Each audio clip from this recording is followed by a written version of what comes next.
course, machines for line seeding, drones, and so on and so forth.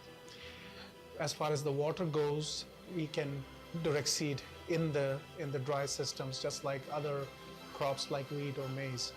And so that basically takes away the entire puddling operation from the crop, which means that we do not require that amount of water that was needed in the previous transplanted systems.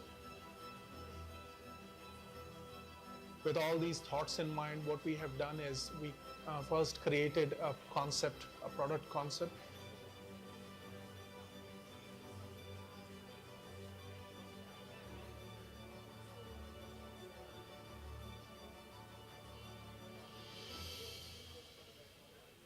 If I have to define breeding very simply, you basically create variation and you select for the one that is most desirable to you. And in this scenario, the best way is that you select in the place where your varieties are supposed to grow eventually.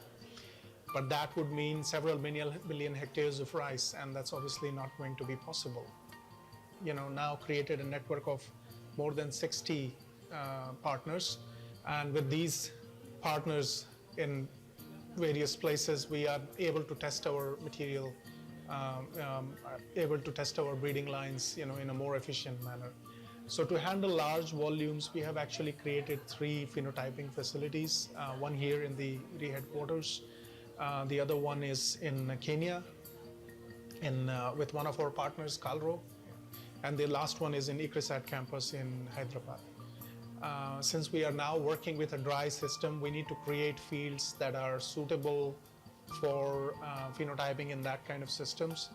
And in that phase, what we did also is established a fully automated irrigation system which uses drip lines.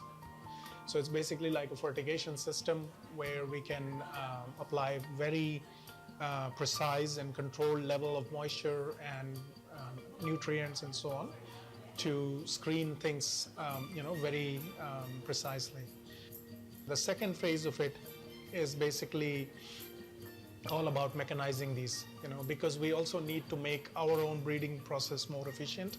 And what we have done is basically got seeders which can allow establishment of the crop, land prep equipment, harvesting setups, general overall fertilizer application systems, sensors, drones.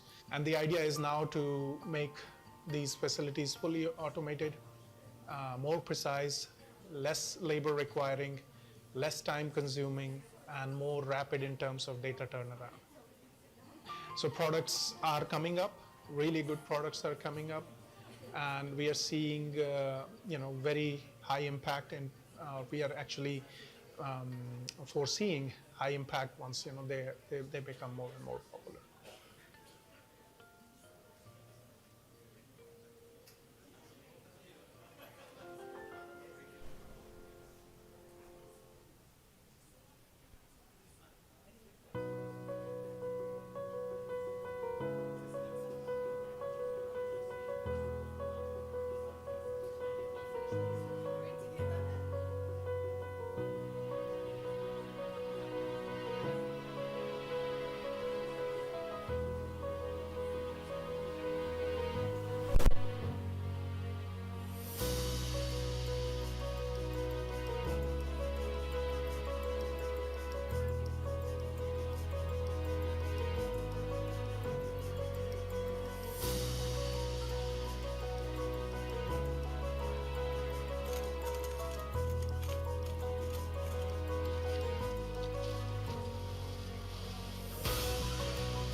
Good morning, everyone. Our program is about to start.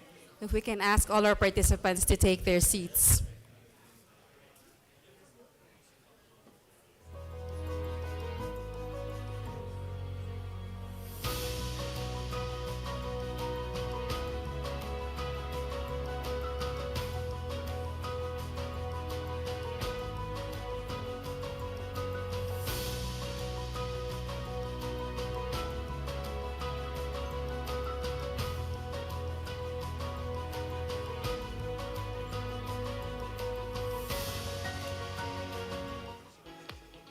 Ultra-low glycemic index rice is a type of rice where it releases glucose very slowly and steadily, and it carries immense health benefits for obesity and diabetic subjects. Compared to low GI as well as milled rice, which is generally very high in its glycemic index. So the breakthrough what we got here is we were able to identify the genetics and discover the genes connected to this. So we have identified the chromosome 6 responsible for lowering the glycemic index for 55 and below, whereas chromosome 2 we identified that to be responsible for ultra low glycemic index.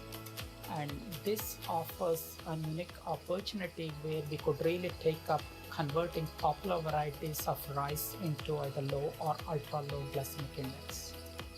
So as a proof of concept, we were really able to bring in the ultra low GI or try it into high yielding background. This is a pre-breeding material which could be used by our national partners, could test it for its consumer acceptance and for yield testing. And if it is found suitable, then those varieties could be positioned for its release within the national systems. And as I outlined before, since we have discovered the genes responsible for lowering the GI, we really could take up converting highly popular varieties into either low or ultra low GI. And we really need the support of governments and national partners in this journey to converting those rice varieties into the low or ultra low GI varieties.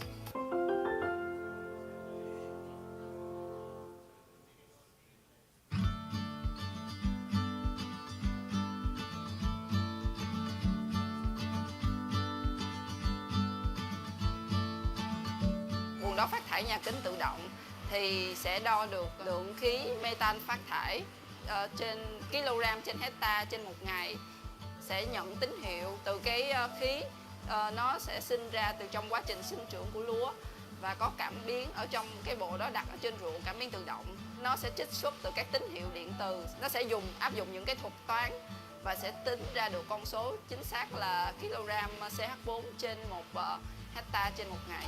Mục đích của hệ thống đó là nhằm để đo được lượng phát thải trên đồng của nông dân trong quá trình là sau xạ hoặc là quá trình bón phân, là những quá trình nào mà sẽ tạo ra cái lượng khí phát thải nhiều nhất. Nếu muốn hướng đến việc giảm phát thải trong sản xuất lúa gạo thì chúng ta phải biết là chúng ta sẽ nên là giảm phân bón hoặc là giảm lượng nước hoặc là giảm những cái tiêu chí gì khác để đáp ứng được với cái tiêu chuẩn của gạo giảm phát thải.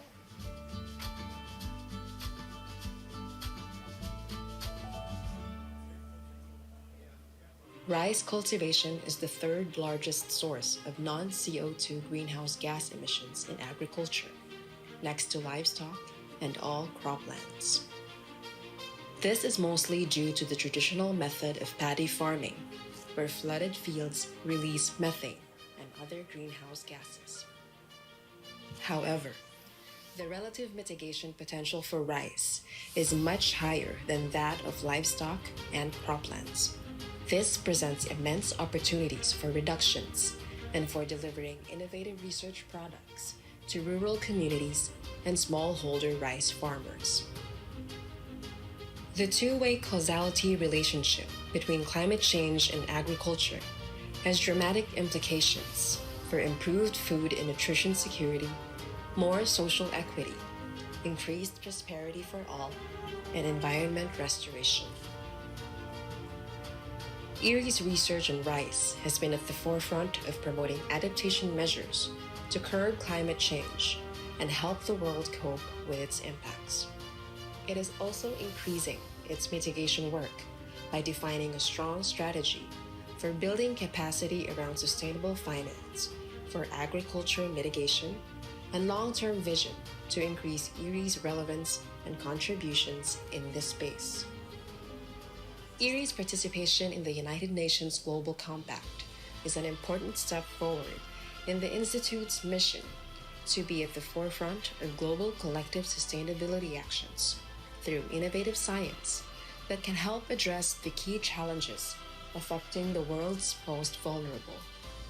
IRRI is committed to accelerating its research, operations, partnerships, and advocacy efforts on climate-resilient agriculture and sustainable food systems toward the collective achievement of the UN Sustainable Development Goals.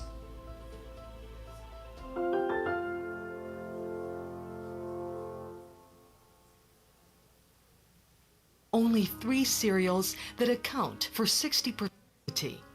It's a staple for 3.5 billion people from Asia, Latin America, and parts of Africa, and is one of only 3 cereals that account for 60% of the world's caloric consumption. As global temperatures continue to rise, rice has become more challenging to grow. Without urgent interventions, the world won't be able to keep up with current and future demand. Yield barriers and diseases are no longer the only culprits.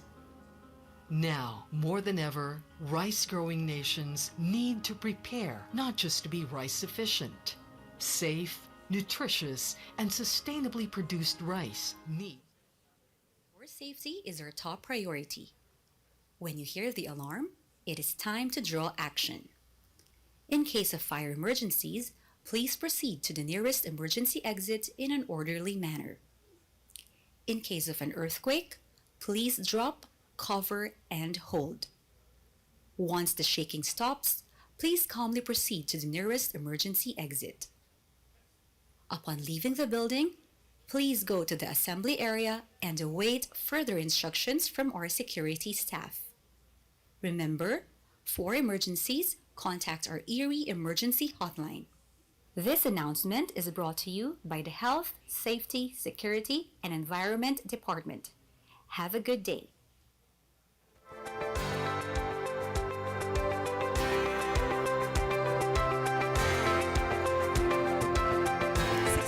Years ago, the International Rice Research Institute started with a simple yet powerful mission: to fight poverty and hunger through rice.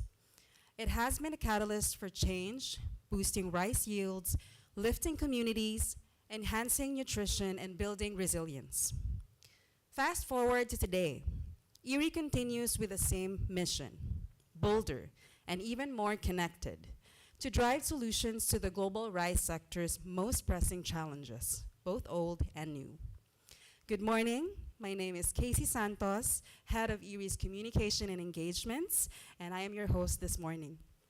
As we kick off our 65th celebration, we put into the spotlight one of the pillars of our success, our partners. It is only fitting that we begin our program with a compelling exchange of ideas through the Future of Global Food Systems Forum, co-hosted by the Asian Development Bank. In this forum, we will explore how collaboration and innovation can shape a more food-secure future for all. And to officially start our program, it is our pleasure to introduce IRRI's Director General, Dr. Yvonne Pinto. A round of applause.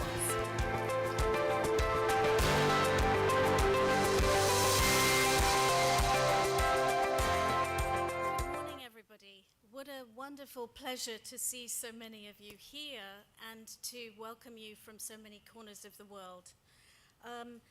Excellencies, distinguished guests, and to our Philippine representatives, magandang umaga. Very nice to see you all here, and to our IRRI teams as well. We really thank you for taking the time out of your day to be here with us to celebrate a momentous event, our 65th birthday, but also to use this opportunity to give you information about where we're heading, what we're intending to do, who we're working with, so you get a really good idea of what IRRI and indeed its role as part of the CGIAR does here in the region. This milestone is more than a moment to honor the breakthrough of the past. It's a call to action. Together as partners and custodians of global food security, we must confront these urgent challenges. And these challenges are facing our food system on a daily basis. So we must imagine and be creative about the path ahead, and we must have the courage to pursue that path. For 65 years, IRRI as an institution has been a beacon of innovation in rice research, developing solutions that make rice more productive, nutritious, sustainable, living lives and livelihoods of millions of farmers and consumers. I think a recent study by ACIR in 2011 suggested that between the years of 1985 and 2009, 3 countries alone had an annual benefit of $1.46 billion, raising rice yields by 13%, and most of that was contributed by IRRI. We know that rice feeds over 4 billion people. That's half the global population. It remains a vital pillar for food security and economic stability. Yet today we face unprecedented challenges: climate change, rising costs, shrinking resources that threaten our resilience, and these are complex problems that demand bold, coordinated, and innovative responses from all sectors. Today we're honored by partners from the Asian Development Bank and the World Bank, national governments, as we engage in meaningful conversations as to how we address and build resilient, inclusive, and sustainable rice-based food systems. I do want to say that when we say rice-based food systems, this does not mean rice alone. It really means that within rice-based systems, we support a holistic view of combining everything that is required to underpin the stability of our food system. And I believe that Asia's opportunity is now, particularly in a very geopolitical world. I'm really anticipating today's launch of the Asian Development Bank's CGIAR Clearinghouse, a transformative platform established to expedite the adoption of climate-smart innovations, empower smallholder farmers, and advance the transformation of food systems across Asia, across all commodities, including livestock. The clearinghouse acts as a powerful lever, unlocking investments, expertise, and technology to drive climate-smart innovation and transform rice-based food systems across the region. Through this initiative, we identify and source proven CGIAR technologies across all of the 13 centers, from drought-tolerant varieties to digital decision support tools, and embedding experts alongside government and partners to design and implement large-scale climate-resilient projects. By aligning policy, finance, and innovation, the Clearinghouse will help channel ADB's $100 billion loan portfolio to support developing member countries in transforming their food systems, bringing scalable, proven solutions directly to those who need them most. As we begin this celebration, I want to highlight the power of this moment, where we have a shared vision and a collective commitment to shape a stronger, more sustainable future. The next few days are designed to inspire fresh ideas, forge new partnerships, and set forward-looking strategies that mark critical milestones in our collective journey ahead. I invite everybody here to actively engage, share your knowledge, and bring your ideas to the table. This is a time to spark innovation, to deepen our collaboration, and to move together towards resilient and equitable systems. Let us take this opportunity to build on our partnerships over the past 6 meaningful decades and create new alliances, push ourselves beyond the limits towards where a future sustainable, resilient, and equitable food system really provides for the millions. Together, I look forward to us building the momentum for sustainable, resilient, and inclusive futures for all of us, in which we will continue to grow and nourish generations to come. Thank you.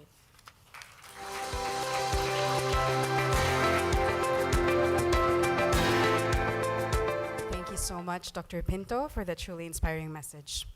Indeed, we are proud to share this moment with the Asian Development Bank, who is one of our most valued partners in promoting sustainable agriculture and food security in the region. To also deliver an opening message for the Asian Development Bank, I'd like to call on stage ADB Senior Director for Agriculture, Food, Nature, and Rural Development Sector Office, Dr. Ching Feng Zhang.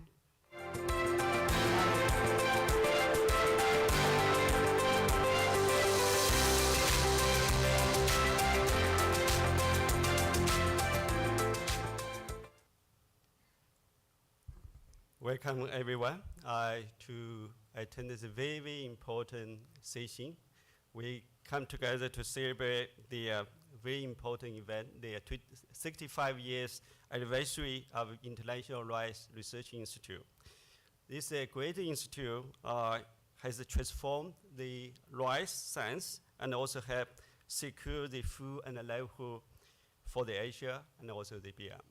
So we are ADB, very proud to join with IRRI to celebrate this great event.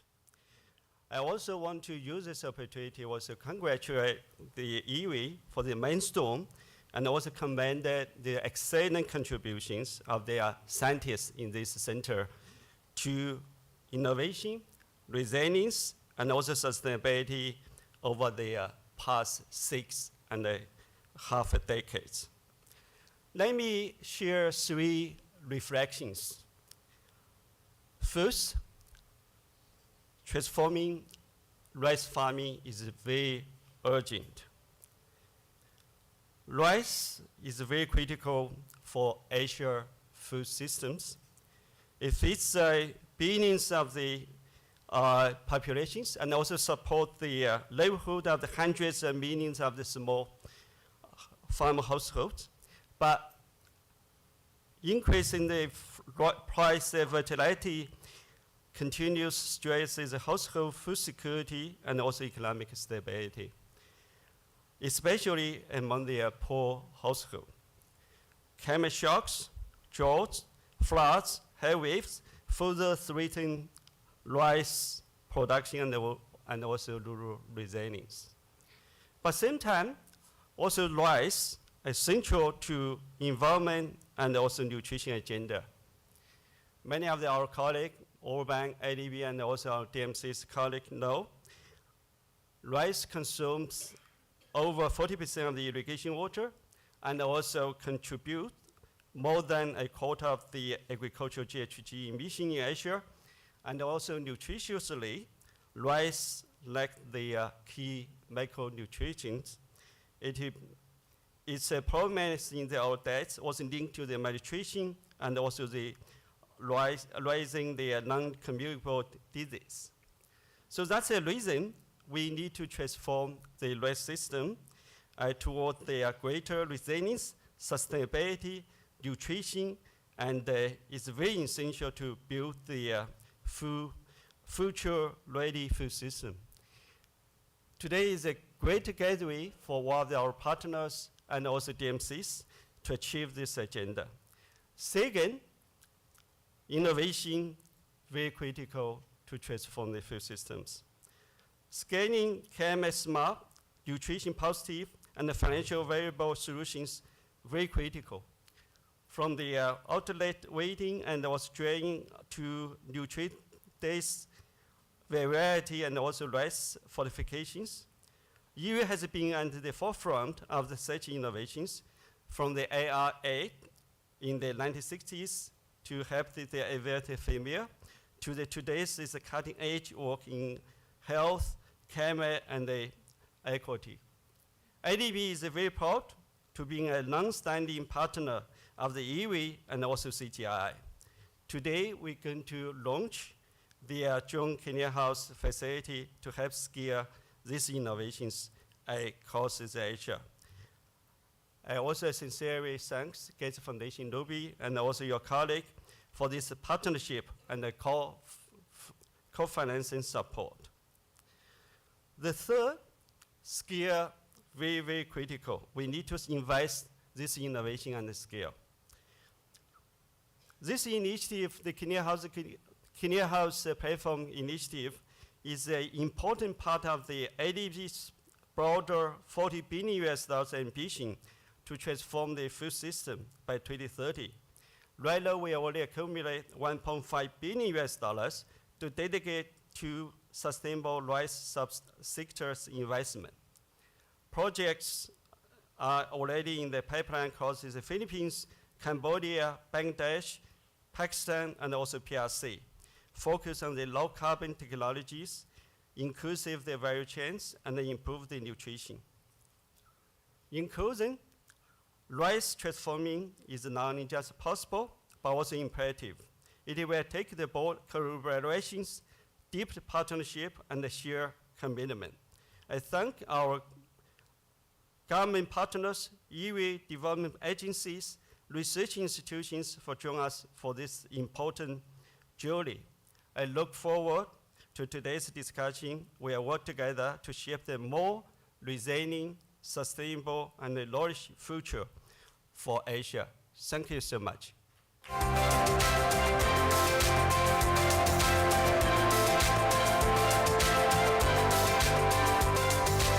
you, Dr. Zhang and ADB, for your continued support to IRRI throughout the years. We're excited to hear more about our joint initiatives as we dive deeper into the discussions coming up. To get things started, I'd like to introduce our moderator for our first panel. He has held leadership roles at FAO, International Food Policy Research Institute, the Inter-American Development Bank, CGIAR, advising institutions across Latin America, Africa, and Asia. He served as Director General of the International Center for Tropical Agriculture, expanding its global reach and helping create the Alliance of Biodiversity International and CIET. Currently, he's a Senior Advisor on Agricultural Development at the Gates Foundation, bringing over 50 years of experience in agriculture, innovation, research policy, and rural development. Ladies and gentlemen, our moderator for this morning, Dr. Ruben Echeverria.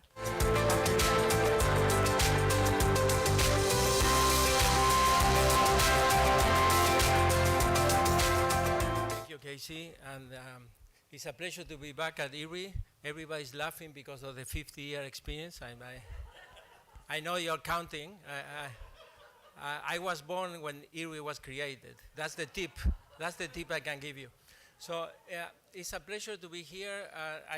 Let me invite our panel, and then I have a few just very brief remarks.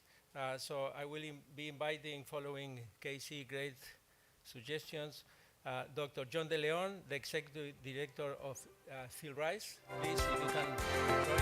I will be very brief on their bios because they're really experts and you can find them in the web. So I will just mention the name and the title. Thanks for coming, Dr. De Leon. I also invite Dr. Phinan Kim, the Undersecretary of State, Ministry of Agriculture, Forestry and Fisheries of Cambodia. I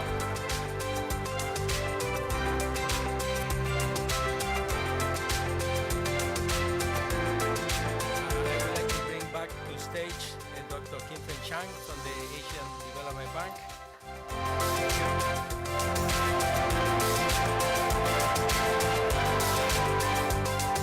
The Director General of IRRI, Dr. Yvonne Pinto.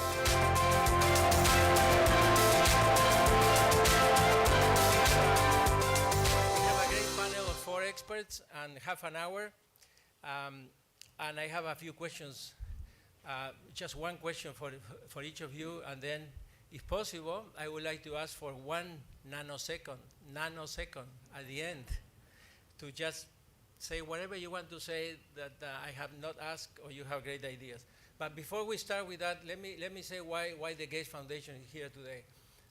We consider ourselves one of the key partners of the CGIAR, and the reason that we think we are a key partner of the CGIAR is because we believe that the CGIAR is a very unique, global, science for impact, and I will insist on the science for impact part, public research partnership that has been achieving impacts for 65 years with less than 1% of total funding for agricultural research globally.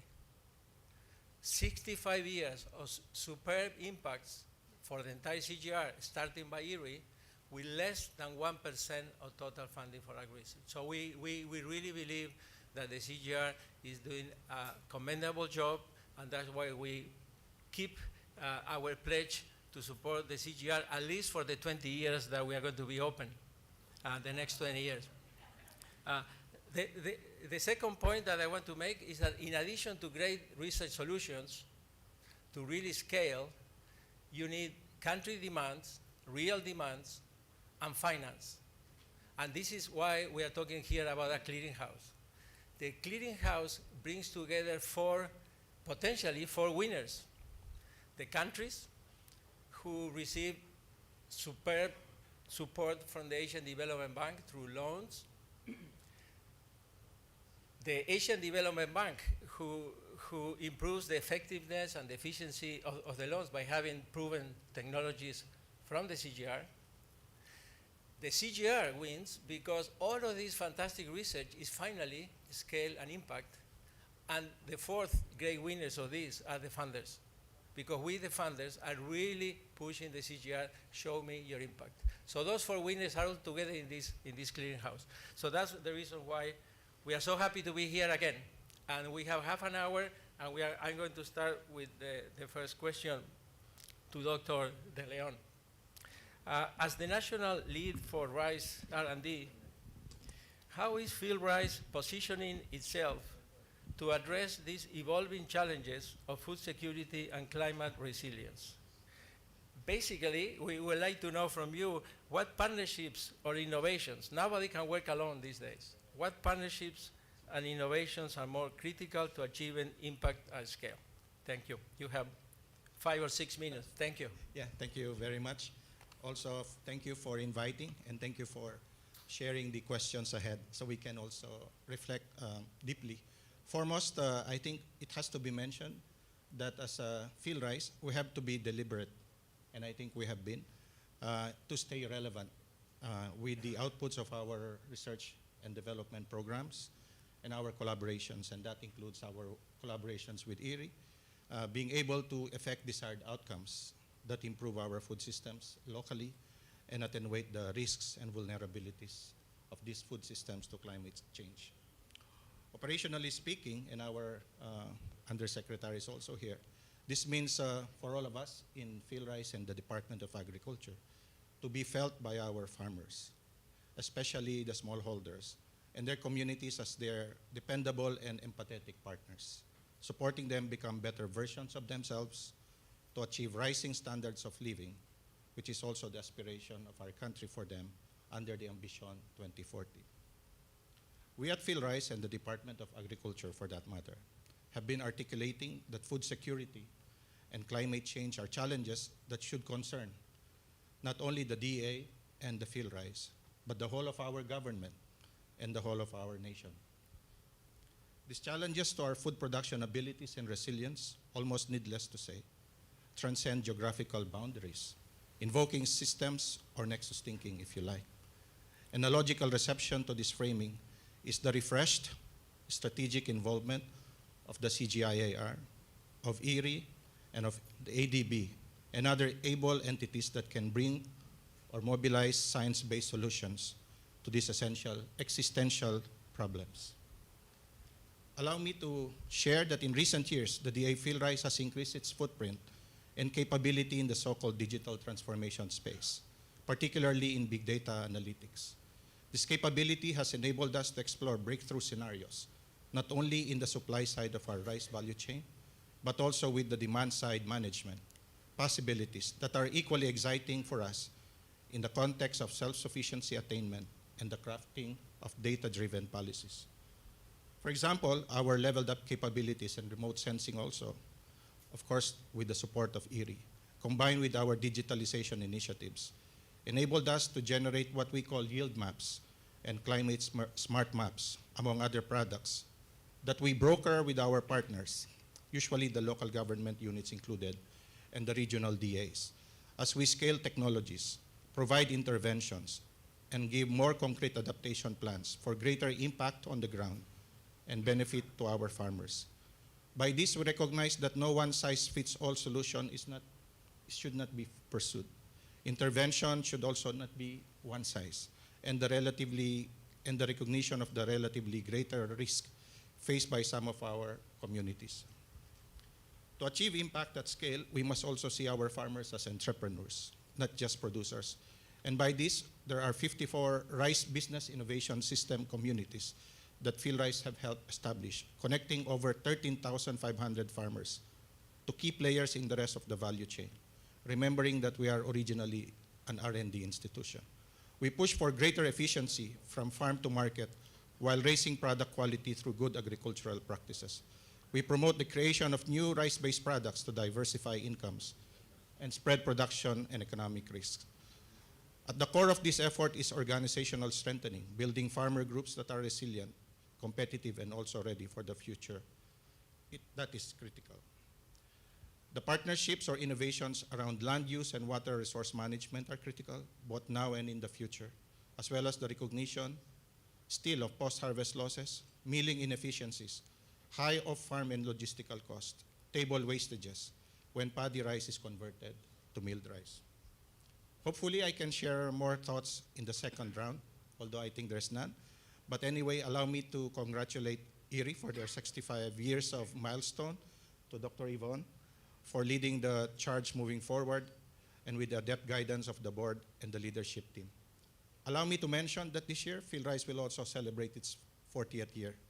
I would like to mention this because one of the early voices for PhilRice to be born came from IRRI. That was from Dr. Swaminathan. So the partnership of PhilRice with IRRI cannot be explained by words. So we came about also because of the support of IRRI. So congratulations, IRRI, and thank you very much, sir. Thank you. Thank you, Dr. De Leon.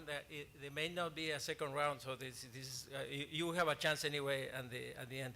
I think, really thank you for explaining the complementarities between a research center and a national great initiative like PhilRice.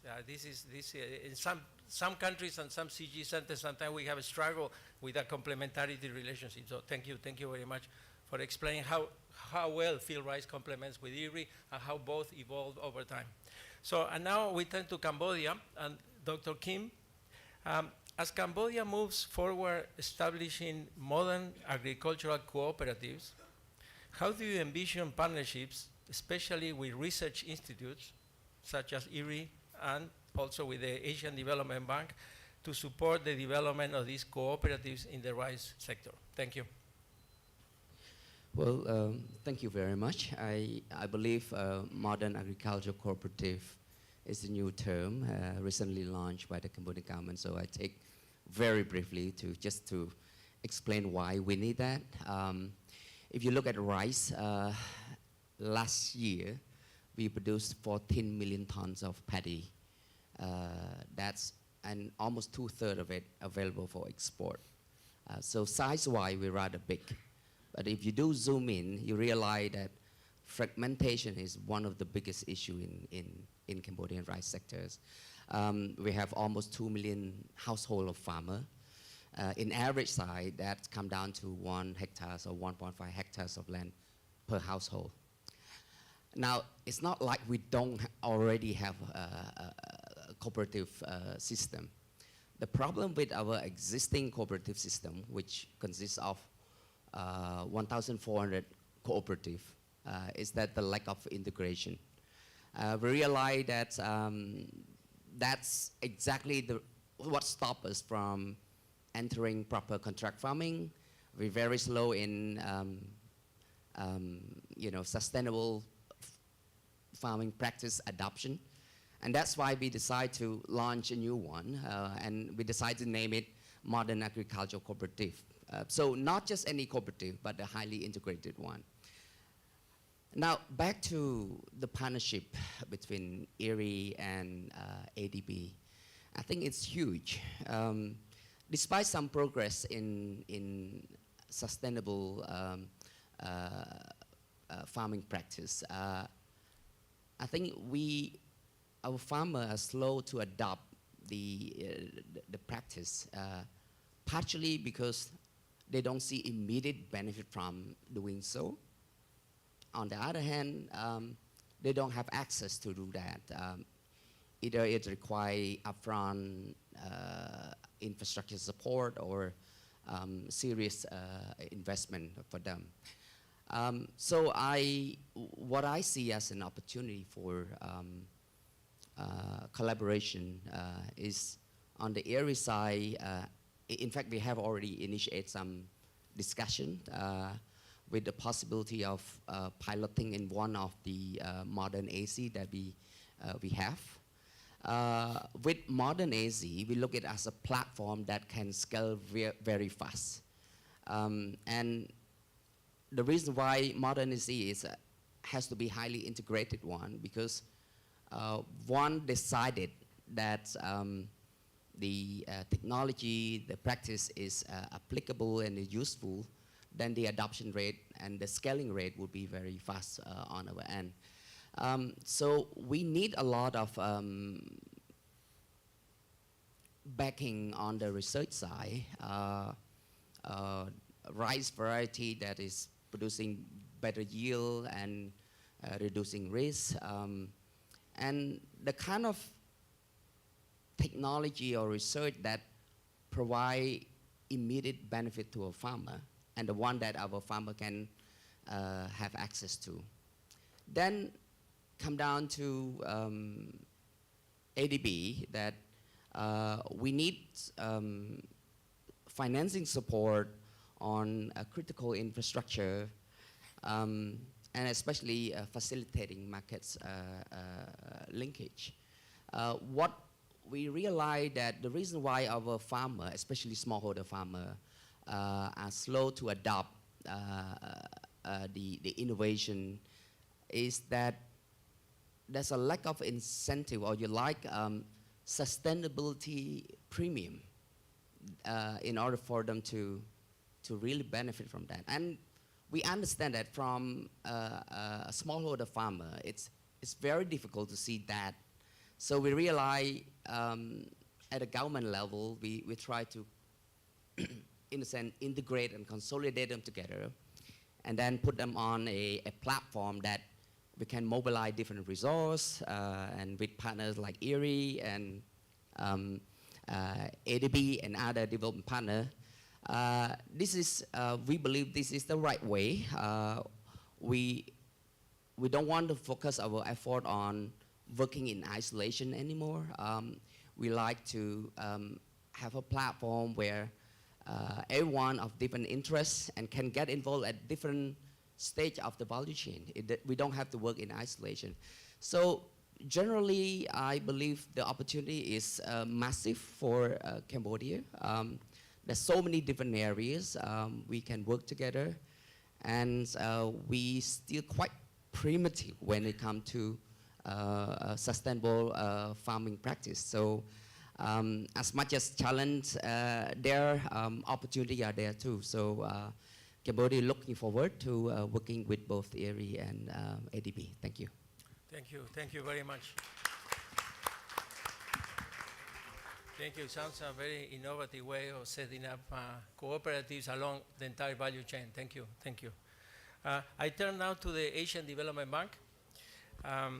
Dr. Shang, we all have great expectations on the clearinghouse, and so you and the CGIAR are the two key partners for the clearinghouse to succeed, not to put even more pressure on the Asian Development Bank. But what are your expectations for the clearinghouse facility in accelerating food system transformation in Asia and the Pacific? How does the bank engage with developing member countries in partnership with the CGIAR? That's a very challenging, but I'm sure doable pathway ahead. So please, your remarks. Thank you. Thank you so much, Ruby. Again, I take this opportunity also congratulate the 65 years anniversary for IRRI. Use this opportunity, I want to share 3 observations. Number one is I want to review it, this historical cooperation between IRRI and also ADB. IRRI here already 65 years, and also ADB is also here, right? Is already 60 years. We maintain this long-term partnership since 1965. We already work on 33 projects, totaling about the $26 million grants for research, capacity building, and also the some small infrastructure courses HR. Of course, also thankful for our support from the DMCs, including Philippines, Cambodia, Bangladesh, Nepal, and many of our DMCs support.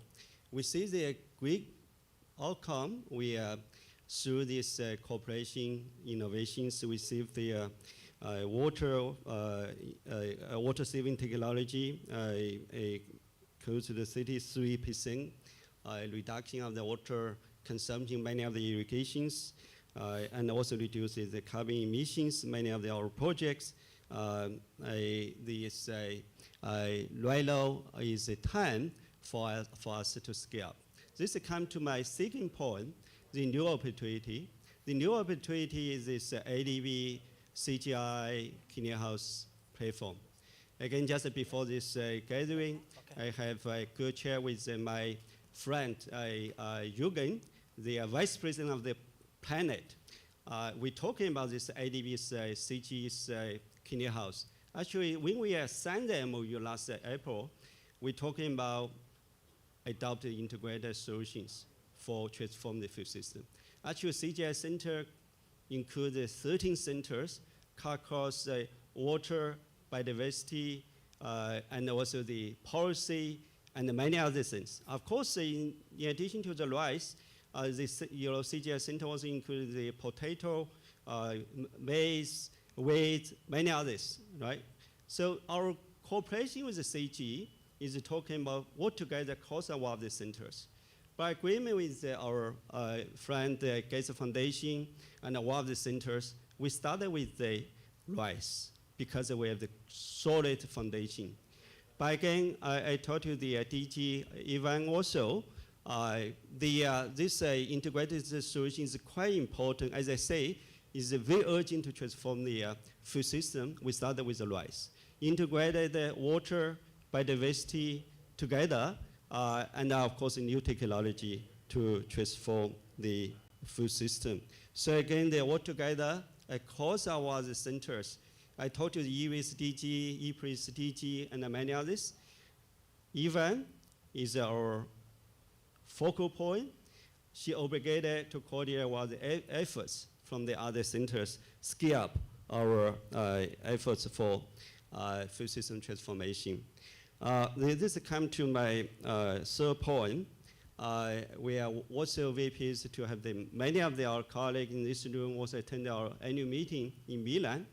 This is an opportunity for us to grab the opportunity. ADB's President Kanda-san announced $40 billion food system transformation. This is the time for one of the MDB's partners to really look this great opportunity, the top of our MDB, really think about it, integrated solution to address the food system.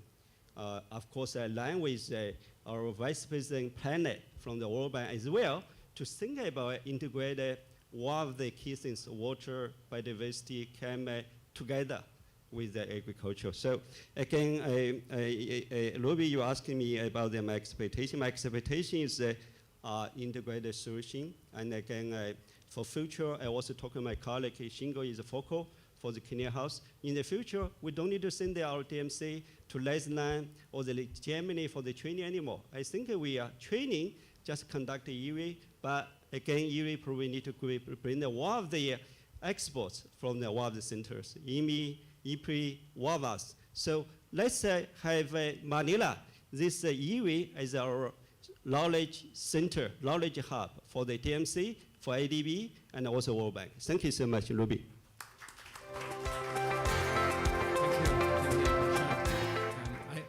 I've been suggested to sit down and relax here, so that's I'm here now. So you're a champion at the Asian Development Bank, and I used to work for many years in a regional development bank, and we all see from the time the mighty World Bank having a very important role in the partnership with the CGIAR. But it's fantastic to see the regional development bank coming back. So you and your colleagues are a champion. I'm sure there will be challenges in the future, but yeah, you will solve them because of the integration of the topics that you just mentioned, and the improvement of your loans, of course, and having happy countries, members of the Asian Development Bank with all of these CGIAR solutions. So everything seems to be working on the right direction. So with that, I turn now to our Director General, our host, Yvonne. How do you see the CGIAR is much less fragmented today after 65 years of integration, consolidation, one CGIAR portfolio, RISE systems, and not only RISE, as you just said. So how do you see what's the challenge ahead, since this is a clearinghouse for the CGIAR and the Asian Development Bank, not only for IRRI, how do you see playing that very important role of leading the CGIAR in this partnership? Thank you so much, Ruben, and really valuable to have colleagues of ours here on the panel to give different reflections. The reality is our food system has changed. And although we enjoy a relationship with the ADB that goes back many years, we have before us this opportunity. And in representing the CGIAR, we represent probably the largest concentration of agricultural research institutes globally that have innovation, practices, pragmatic solutions, and opportunities for an integrated mixed farming system for global relevance. So the value of adapting to a changing requirement is that now it's not simply about driving productivity gains. It's about ensuring that environmental health. It's about ensuring that we are able to drive nutritional gains in human health outcomes, and that in terms of social factors, it's not really that we are simply looking at planetary health, but we are looking at inequality, opportunity. We know that rural environments provide rural employment, and farming is one of the biggest sectors that play a role in that part. So what is it that in this changing scene the CGIAR can do? CGIAR are excellent at ideation. They're excellent at putting together innovations in packages.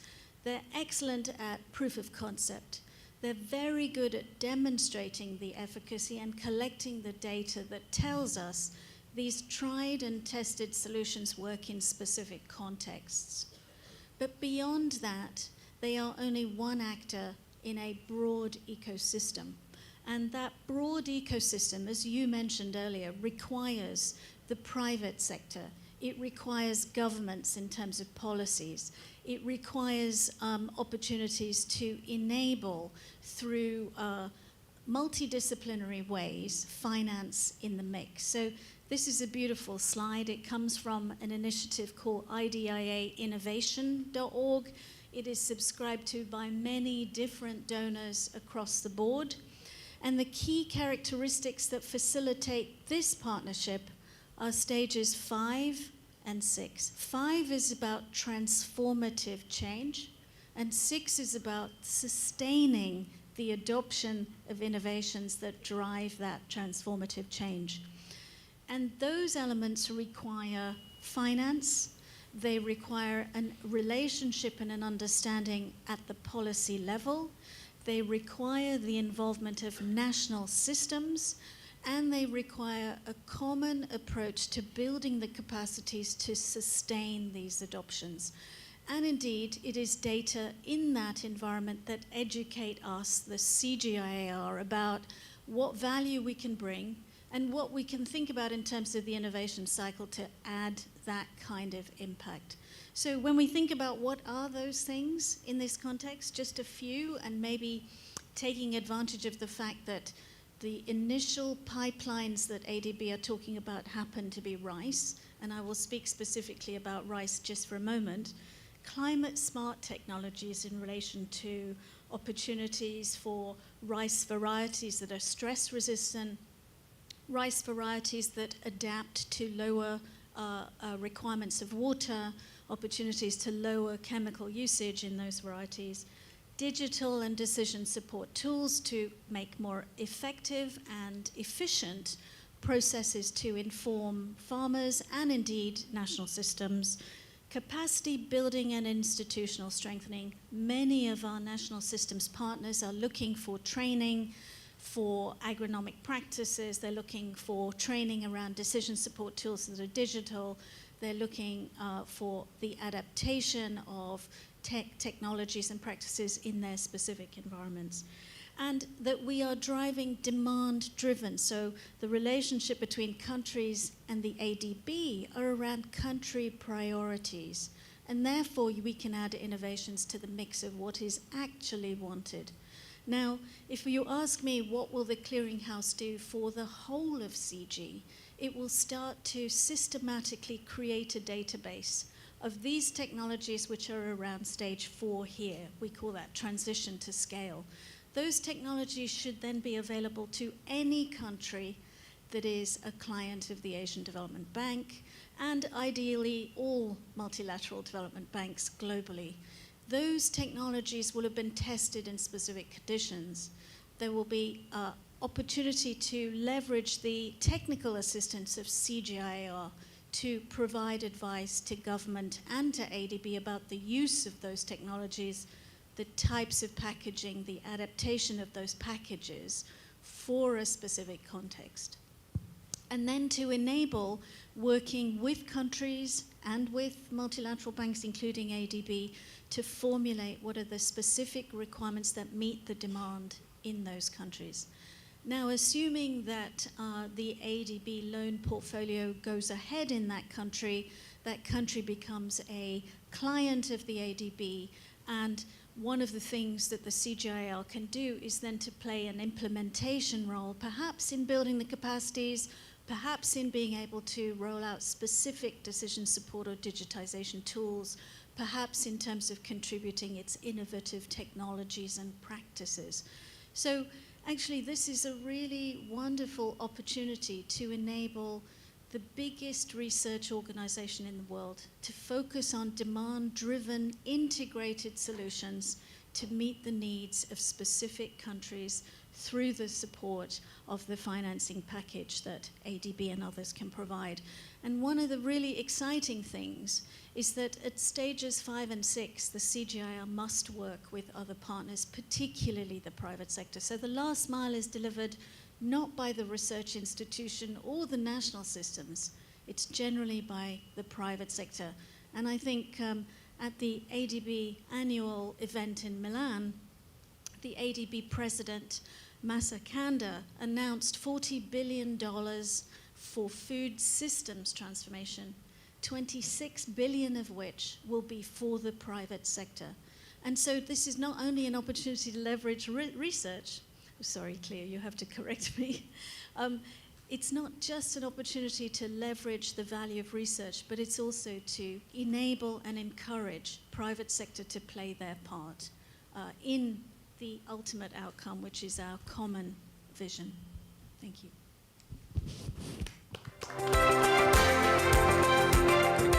Thank you, Yvonne. Thank you for explaining. I know that sometimes in the CGIAR, deep in the trenches of the research of the CGIAR, there are some, not concern, but some questions about, are we going to, we meaning the CGIAR, going to become a delivery, an extension, we are going to do less science. So thank you very much for explaining on the 5 and the 6 that the CGIAR is looking for partnerships, private sector, public sector, many others, civil society in general, producer organizations to do that part.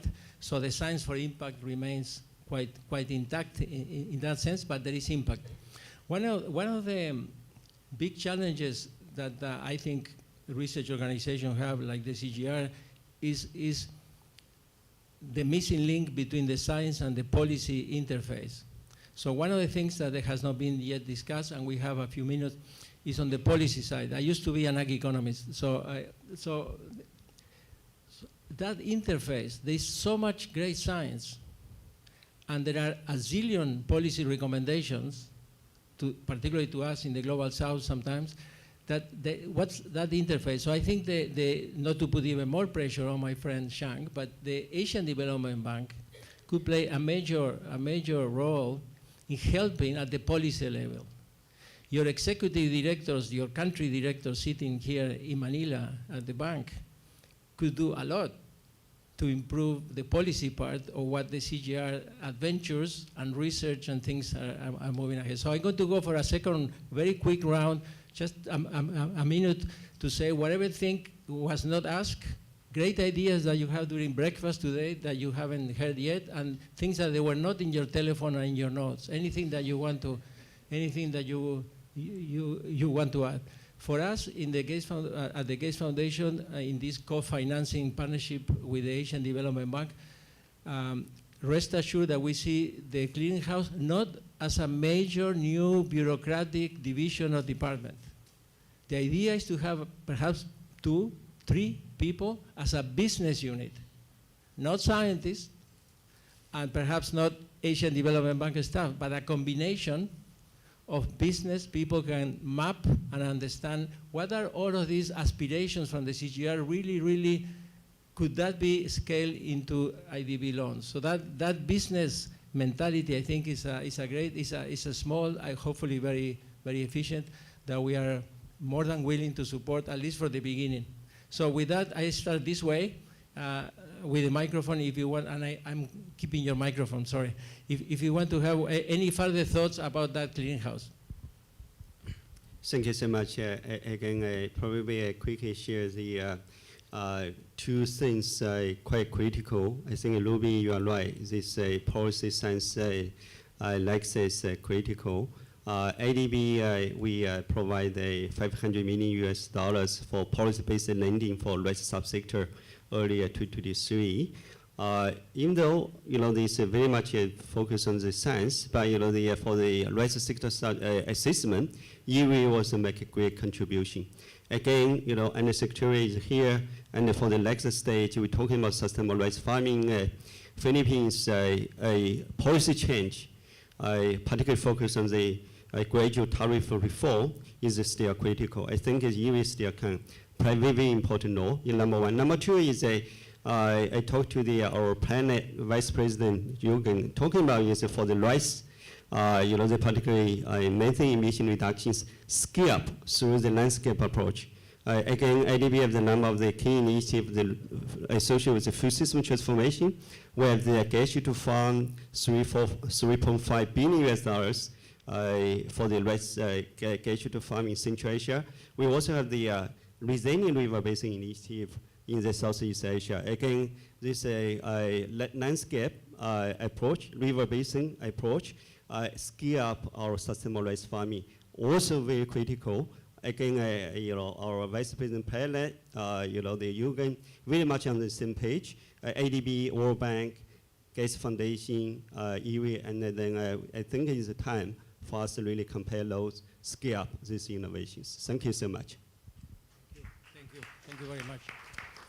Dr. De Leon, final thoughts. Thank you. I worked for a while also in the private sector, and there they have this concept of adjacent technologies that I think are quite related to what has been said. Like in the context of CG, you have a lot of centers that can be tapped by IRRI when, for example, NARS like the Philippines or NARS from other Asian countries come to the IRRI, and not necessarily to solve problems on rice, but maybe in general agriculture. And we don't have to go around and look for these centers, but maybe through IRRI as a clearinghouse, I think it can be like that. But of course, we appreciate IRRI for all the things it has done until now. And yeah, I think just that. I think it's consistent. Thank you. Dr. Kim? Well, thank you. I think as we now converging our thought, effort, resource into one single thing, I think it's a very exciting time for our farmer and for our planet. I think we have a lot of momentum. So it's, we should not let the opportunity slip away in the context of Cambodia.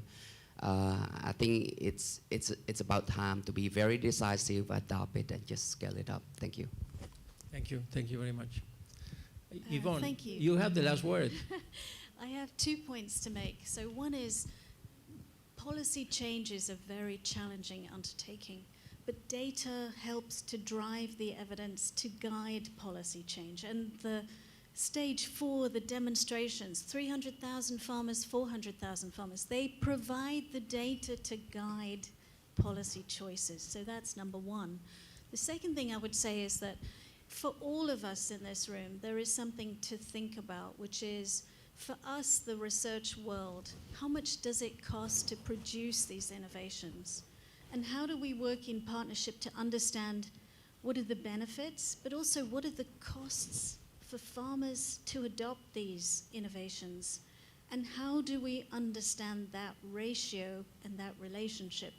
If we work together, we have an opportunity to start to understand this instead of producing supply-side innovations that struggle to be adopted and struggle to create the transformative impact on the ground. So I'm looking forward to partners who want to partner with us to understand that piece so that actually we make much more sensible decisions at the outset. Thank you. Thank you, Yvonne. Thank you very much. Thank you, the panels. Despite the moderator, the panel did very well. I understand we have a picture coming now, so please don't run away.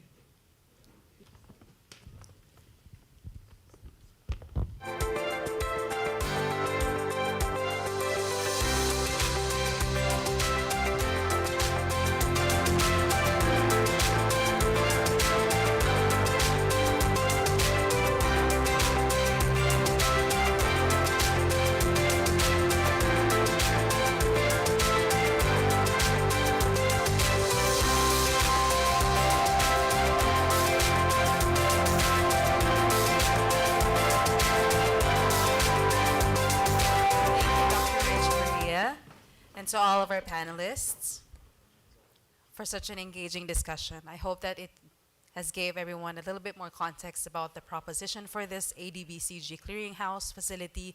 It's certainly an exciting proposition for us at IRRI, and we're indeed looking forward to partner with everybody. Now, for the next part of our program, we are deeply honored to receive a keynote message from the Secretary of the Philippine Department of Agriculture, His Excellency Francisco Chu Laurel. The Secretary's message will be delivered by Undersecretary Christopher Morales, who currently serves as the Department of Agriculture Undersecretary for Rice Industry Development. Esteemed guests, please help me welcome Undersecretary Christopher Morales.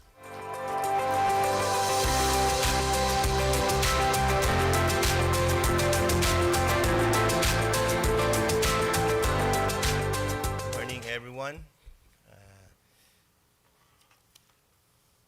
It's an honor to be here for the 65th years of existence of IRRI. IRRI is 15 years older than me. Anyway, to our Director General Yvonne Pinto, to the rest of the Board of Trustees of IRRI, to our host University of the Philippines Chancellor Don Camacho, to our excellencies, distinguished guests, and dignitaries, partners in agriculture and development, good morning. Allow me to read the message of the Secretary. I extend my warmest congratulations to the International Research Institute on its 65th anniversary, an extraordinary milestone in the history of rice science and innovations. For over 6 decades, IRRI has stood as a beacon of global scientific excellence, developing improved rice varieties, enhancing crop management practices, and pioneering innovative technologies that continue to benefit rice farmers and consumers around the world. As IRRI's host country since 1960, the Philippines takes great pride in being part of this enduring journey, one that has led to improved livelihoods and greater food security across Asia, Africa, and beyond. Today, we will witness how genuine collaboration among institutions ensures that rice remains abundant and nutritious, while also advancing efforts to make its production more sustainable, inclusive, and resilient in the face of global challenges. I'm honored to be part of this strategic forum that brings together leaders and partners from both public and private sectors to confront the urgent challenges facing our food systems. In 2021 alone, 1.9 billion people could not afford a nutritious diet. 40% of Asia's soil was degraded due to overexploitation, and the hidden cost of food production remains staggering. Above all, we remain vulnerable to the devastating impacts of climate change, underscoring the urgent need for resilient, science-based solutions to safeguard our food systems.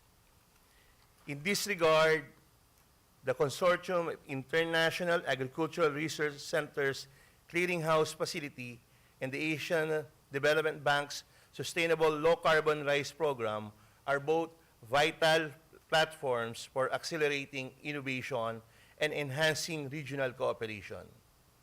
The climate resilience goals of these programs align with our national agenda to make Philippine agriculture more adaptive and responsive to climate change through strategic use of science and climate finance.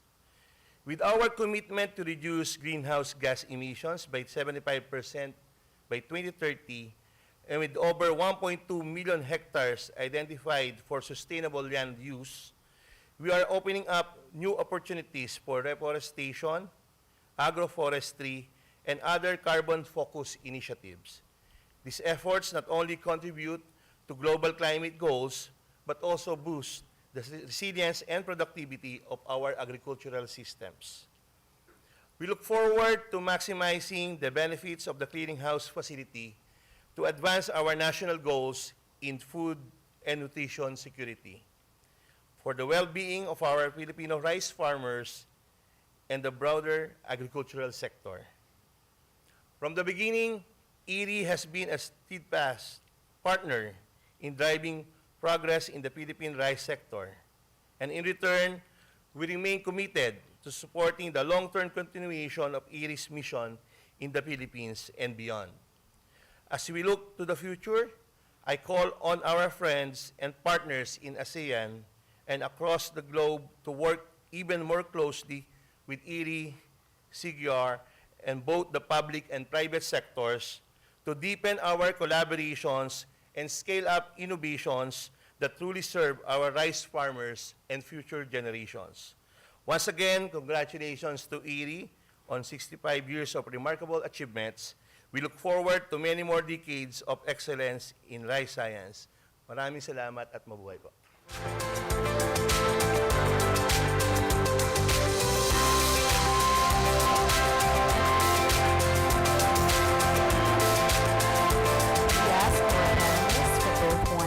To join Undersecretary on stage for a quick photo op.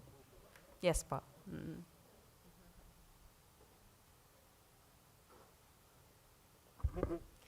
Can we have panel 1 first, and then we'll have panel 2.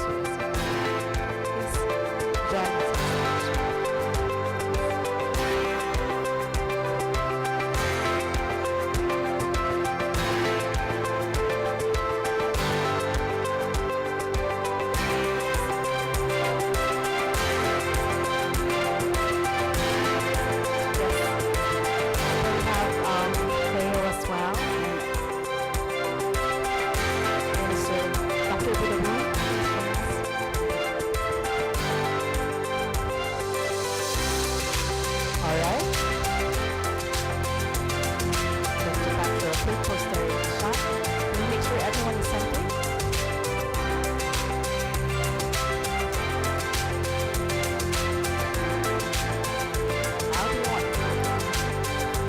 little bit to the left, to the right, sorry, to the right.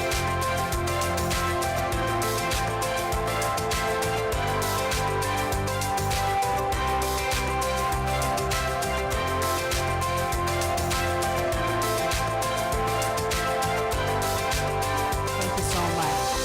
Once again, thank you, Undersecretary Morales, and to all of our panelists. Thank you, sir.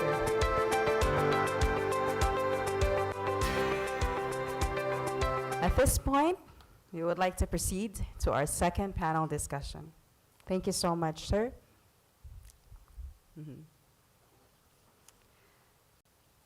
Allow me to introduce our moderator for the next session. Is someone who has worked and has shaped global agricultural policy and food systems for decades. He has served as the Director General of the International Food Policy Research Institute for 10 years. With over 20 years at IFPRI, he also directed key programs on development strategy and governance. He has been part of several high-level global panels, including the Global Panel on Agriculture and Food Systems for Nutrition and Advisory Council of the Oxford Martin School. He is a respected voice in agriculture, food systems, and climate change and development economics. He is also a member of the CGIAR Integrated Partnership Board, the IRRI Board of Trustees, and Chair Professor at the College of Economics and Management at China Agriculture University in Beijing. To lead and moderate this session, I'd like to call on stage Dr. Shen Zhenfan. Round of applause.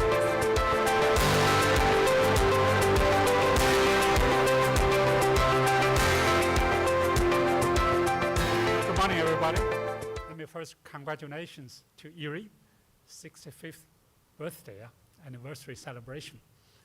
So as a rice eater, rice producer, and to some extent rice researcher, rice policy researcher, it really touches my heart.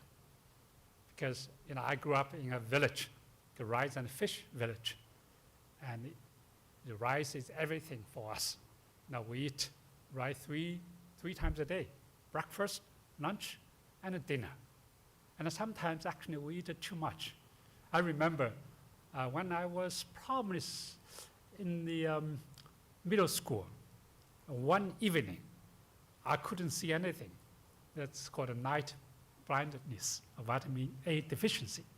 The doctor said, oh, you eat too much rice. You need to eat some vegetables, some meat, some fish.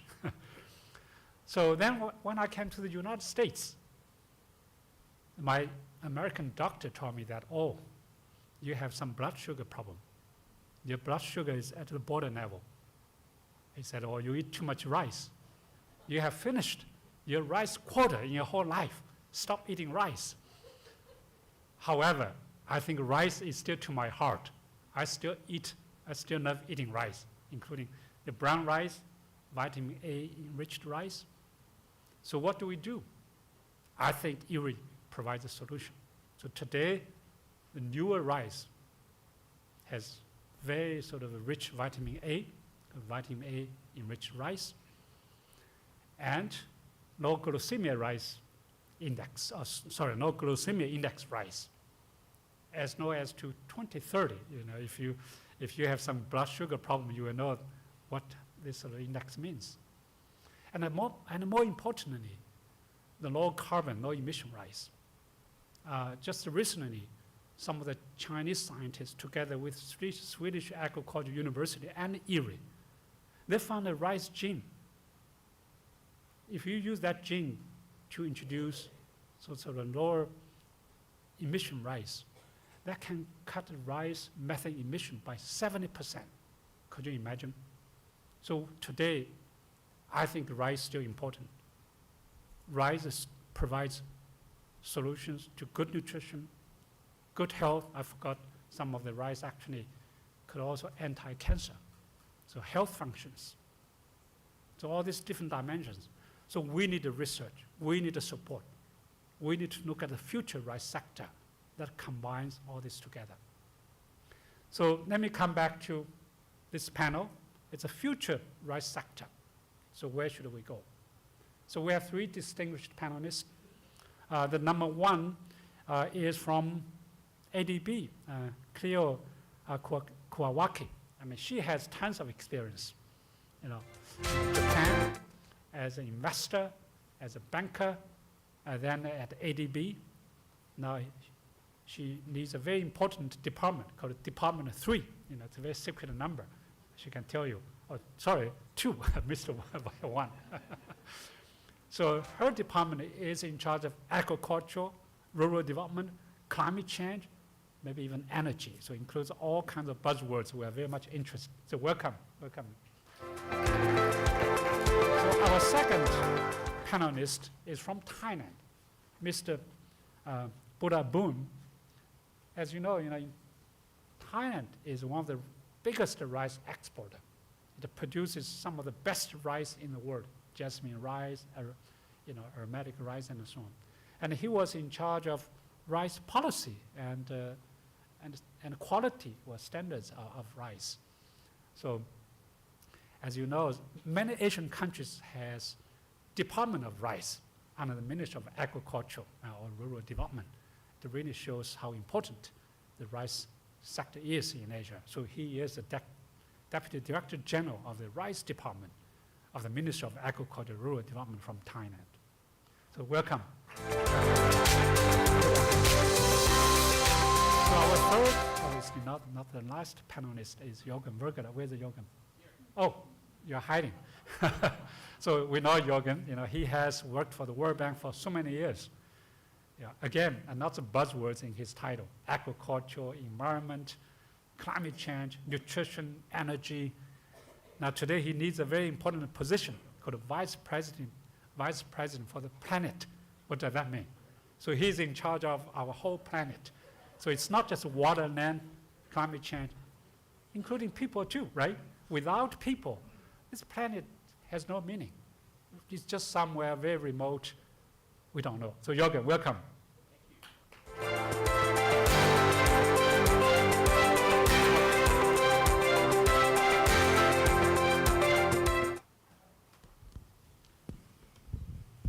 So I will ask the first round of questions. If you can keep your answers to maybe 3 to 5 minutes. Firstly, Cleo, I was in Milan chairing the ADB's panel on food security.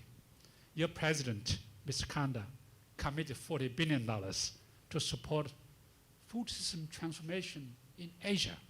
$40 billion are the big number, big commitment.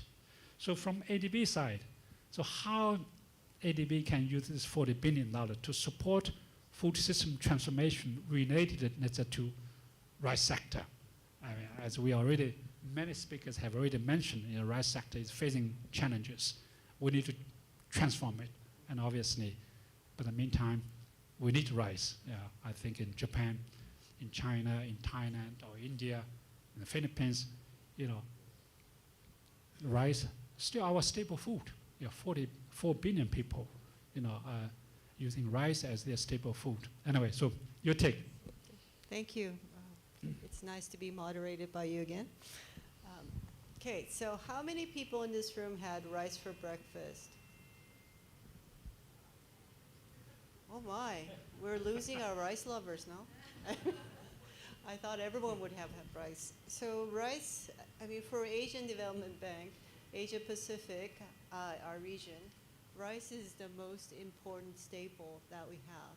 So when we think about food system transformation, that is the first item that catches our eye.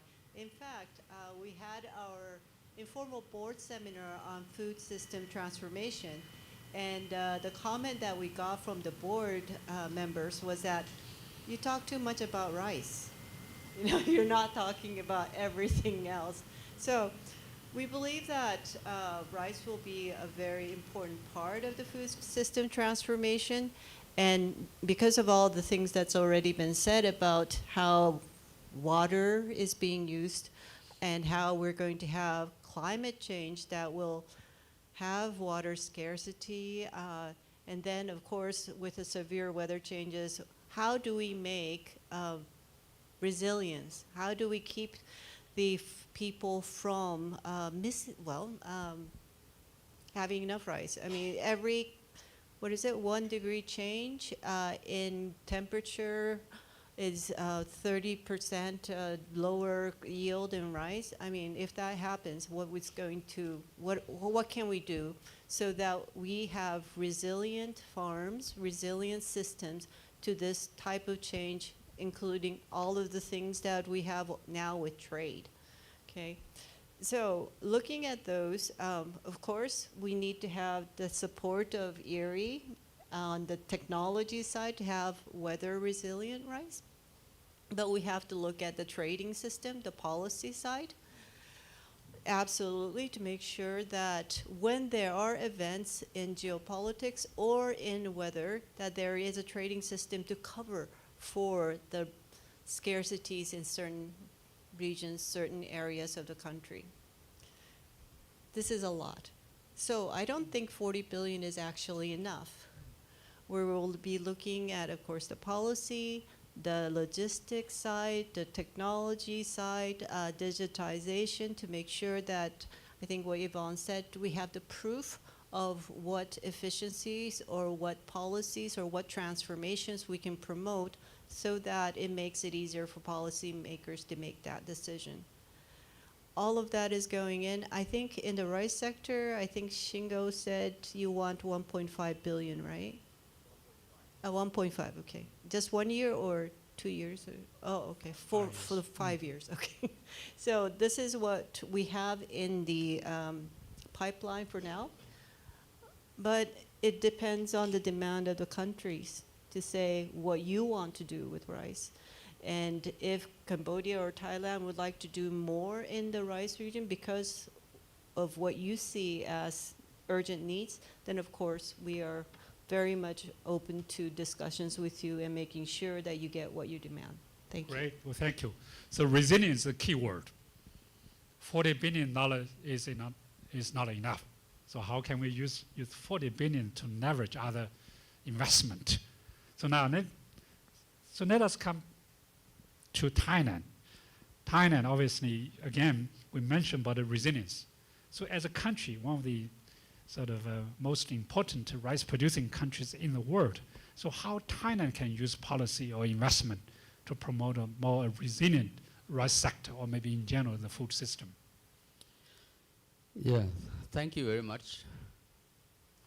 First of all, I would like to thank IRRI and thanks the organizer of this meeting. Myself is like the products of IRRI, one of the products of IRRI. 30 years ago, I has been trained here. 1995, 30 years ago. So this is the area that support the country that produce rice for self-domestic consumption and also export.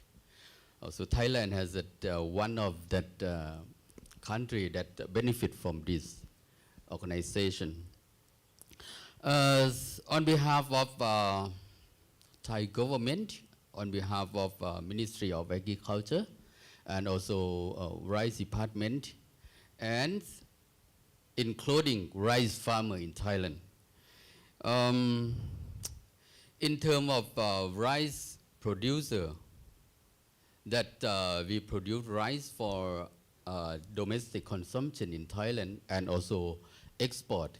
Half of the product we use it for domestic consumption, and the left of the half we export. But actually, in terms of rice production in Thailand, in the point of view of sustainability and also resilience in Thailand, overall of these point of views, it's very stable in terms of the total rice production in Thailand. I could give this. We focus on the total amount of every year that we can produce. Under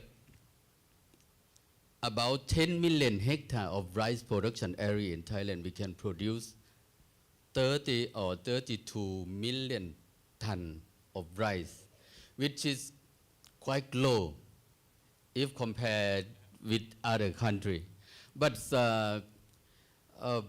when we look in depth of the area that we produce rice, only 25% of that area we produce under irrigated rice system. But the rest of that, about 75%, it depends on rainfall, it depends on precipitation. That is the point in Thailand. But anyway, in terms of food security in Thailand, we have enough because of only half of that we consume in domestic consumption system in Thailand. But in terms of changing of climate, it is both in terms of cause and effect from this change. Because of in Thailand, when we consider about the greenhouse gas emission, the first rank is energy sector, and followed by agricultural sector. And more than half of agricultural sector is come from rice. This is the point in Thailand. But anyway, we try to reduce this amount of emission from greenhouse gas from this sector in Thailand. We do research and try to both mitigation and adaptation of this system under this changing of climate. That I inform you, I tell you, 30 years ago, I came here for that. In terms of research on how can we reduce of greenhouse gas from rice system and how can we adapt of that system to the changing of climate at that time. And many training courses and many seminar and meeting that I came here along 30 years until now. This is the connection of rice system production and IRRI. And in terms of the point that we need the support in Thailand because of everything of research on innovation and technology in Thailand, we need the support from CGIAR and also ADB in terms of innovation and technology, and also because of now we export rice as only meal rice. We need the innovation for processing, for value added, for it is like alcohol products, like for medicine, for health, something like that. That we need the support. And also another thing is now in Thailand we try to upgrade our product to organic rice, to the rice for health. Yesterday I tried to look around the area. I saw that some of experiments regarding to low GI rice, many variety and many techniques that try to research here. And other standard it is like GAP rice, good agricultural practice. This is safe for producer and safe for consumer. Yeah. And the problem in Thailand is that because of now in Thailand, in terms of the cost of the farmer that try to input to the system, for example, like the cost of labor, cost of machine, cost of fertilizer, cost of chemical that they apply into the system, it's very high. As compared with the price that the farmer sell to the market, this is the point. Especially this year, because of the competition of the market in the world. So Thailand, we try to separate the market from mass market to specific market. Now we also focus on low carbon rice in many areas in Thailand, especially in irrigated area. We try to use the technology of AWD that mentioned earlier, and also we try to use high yield variety and short the growth duration of rice variety to increase water efficiency, because of rice is quite high use of water as compared with other crops. Yeah, this is the point of view of Thailand. Thank you. Sure. Well, thank you, Dr. Buddha Boom. It seems to me,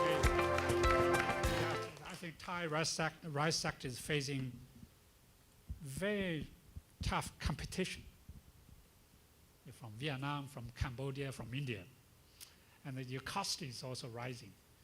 Now, the key is innovations, as you mentioned, but here the innovation is not just in technology. I think policy is equally important, particularly to lower down the cost using some of the modern technologies, precision agriculture, digital agriculture, and so on.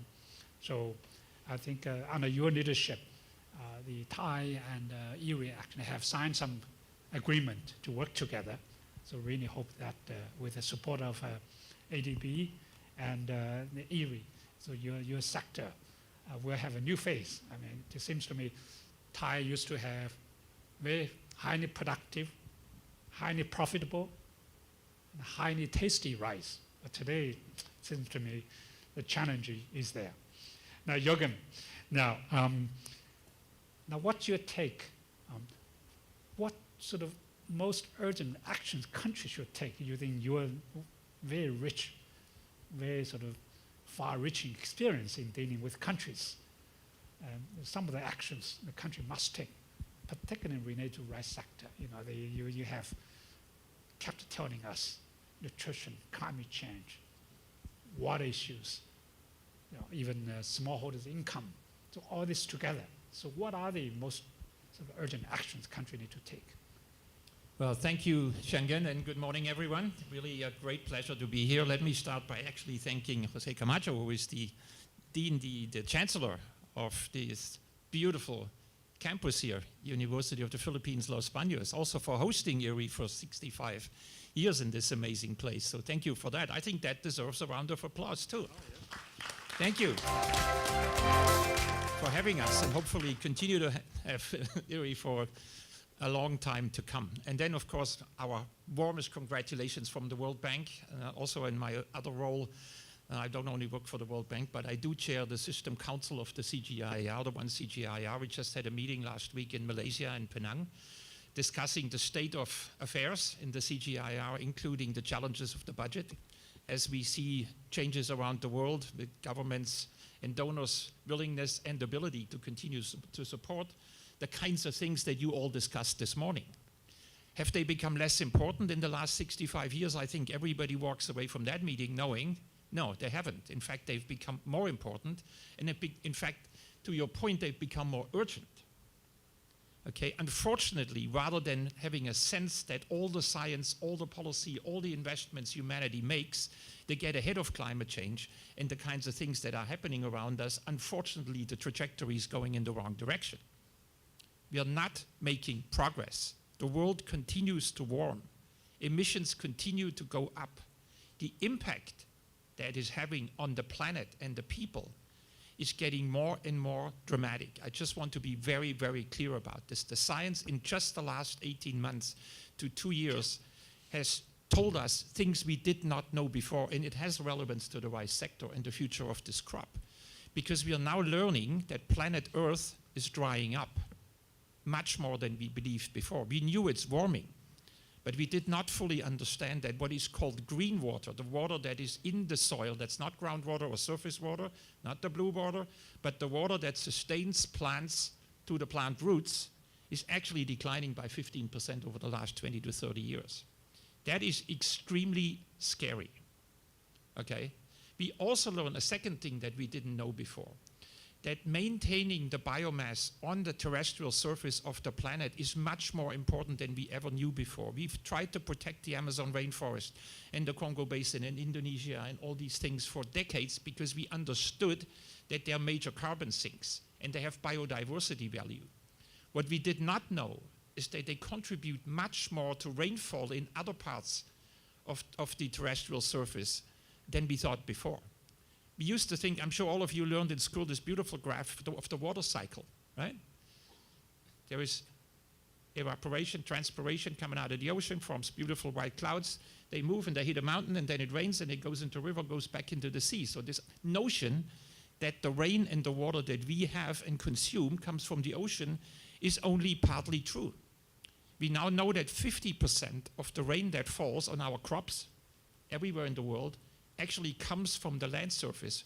And the more vegetation you have, i.e. forests, the more you have transpiration and evaporation that then falls 100 kilometers further down. And we now have modeling around the world. There's hundreds of models now basically showing that.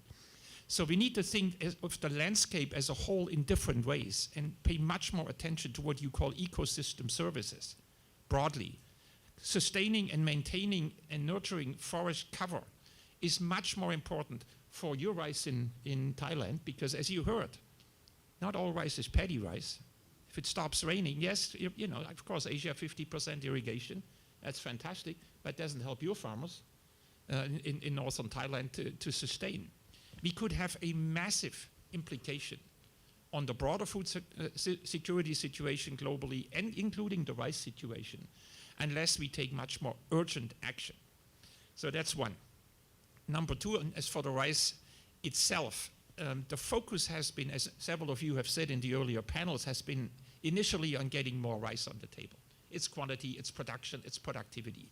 We cannot let off that. That needs to continue because rice demand, not necessarily everywhere, not even necessarily in Asia, is increasing dramatically. It'll plateau, but for the rest of the world, it will increase. So we cannot have a trade-off between production, productivity, and all the other traits that we need. Healthy rice, climate-smart rice, water-saving rice, all the other traits. This is not an option, and therefore, for researchers, and many of you are in the room, it's not as simple as it was 60 years ago. But the simple ask was, put more rice on the table, get your yields up. That wasn't easy either, don't get me wrong, I understand a little bit. I'm an agronomist myself, so I understand, I'm simplifying. But things are getting more and more complicated. And they're more complicated because it's not only in the genes. There is this whole production system around you. This is why IRRI and other CGIAR centers are moving from single focus on genetic improvement to understanding the system better and operating within the system. And again, there should never be a moment where any of you think that's somebody else's business. It's not. You as researchers need to include all of these factors, including the social factor, as was mentioned before. So if we want to get ahead, if we want to have a fighting chance on climate change, the food system needs to be transformed. And I think everyone in this room needs to spend a little bit of time understanding what that actually means, because it's not straightforward. If I ask all of you to give me in 3 sentences, what does a transformed food system in 2030 look like? I'm going to get 30 different answers. If I ask you, what does a transformed energy system look like? I'm going to get one answer. Renewable energy, batteries. Everybody knows where we're going because you can see what it will look like when it's done. In agriculture, it's not that simple. Everybody has agroecology, conventional versus organic, big versus small. All of this is out there. So we have a huge challenge ahead of us to understand ourselves what we are actually transforming into. Because if you don't know that, then you're not going to get there. I think the way to think about it, and this is what strategies are supposed to do, create a vision 20 years from now, or 10 years or 15 years from now, and then work your way back. I have not really seen this in the food system with the clarity that is needed to channel and focus dwindling resources, because unfortunately at the moment I don't see the system growing. Because it's just no support out there at this point to actually make the system grow. Let me have one final point, because you asked me, what should governments do? Everybody I talk to in governments, and I talk to a lot of people in governments, every time we have a conversation, it's like, well, you know, no fiscal space, we have no money. I make the case that was made earlier. Only 1%, I think you said it, Shangen, only 1% of agriculture research investment goes into rice. And only 3% of climate investment goes into agriculture. And you go on and on, the same with water. The things that really need investment are not the highest priorities. And the excuse is always, oh, there's no money. There's no fiscal space. And I then turn around and say, well, not really. How much do you actually invest in the agriculture sector globally? Do you have any idea in this room what the total agricultural subsidies are? It's about $680 billion a year. That's more than the ADB, the World Bank, everybody, every other bank, every other organization combined, all the climate money, you put all of that in, that's still a fraction of what the total agricultural subsidies are. And the conversation in every country that's needed now is not to say stop subsidizing the farmers. Farmers actually need more support than ever. They need more support than ever because of the things that you mentioned.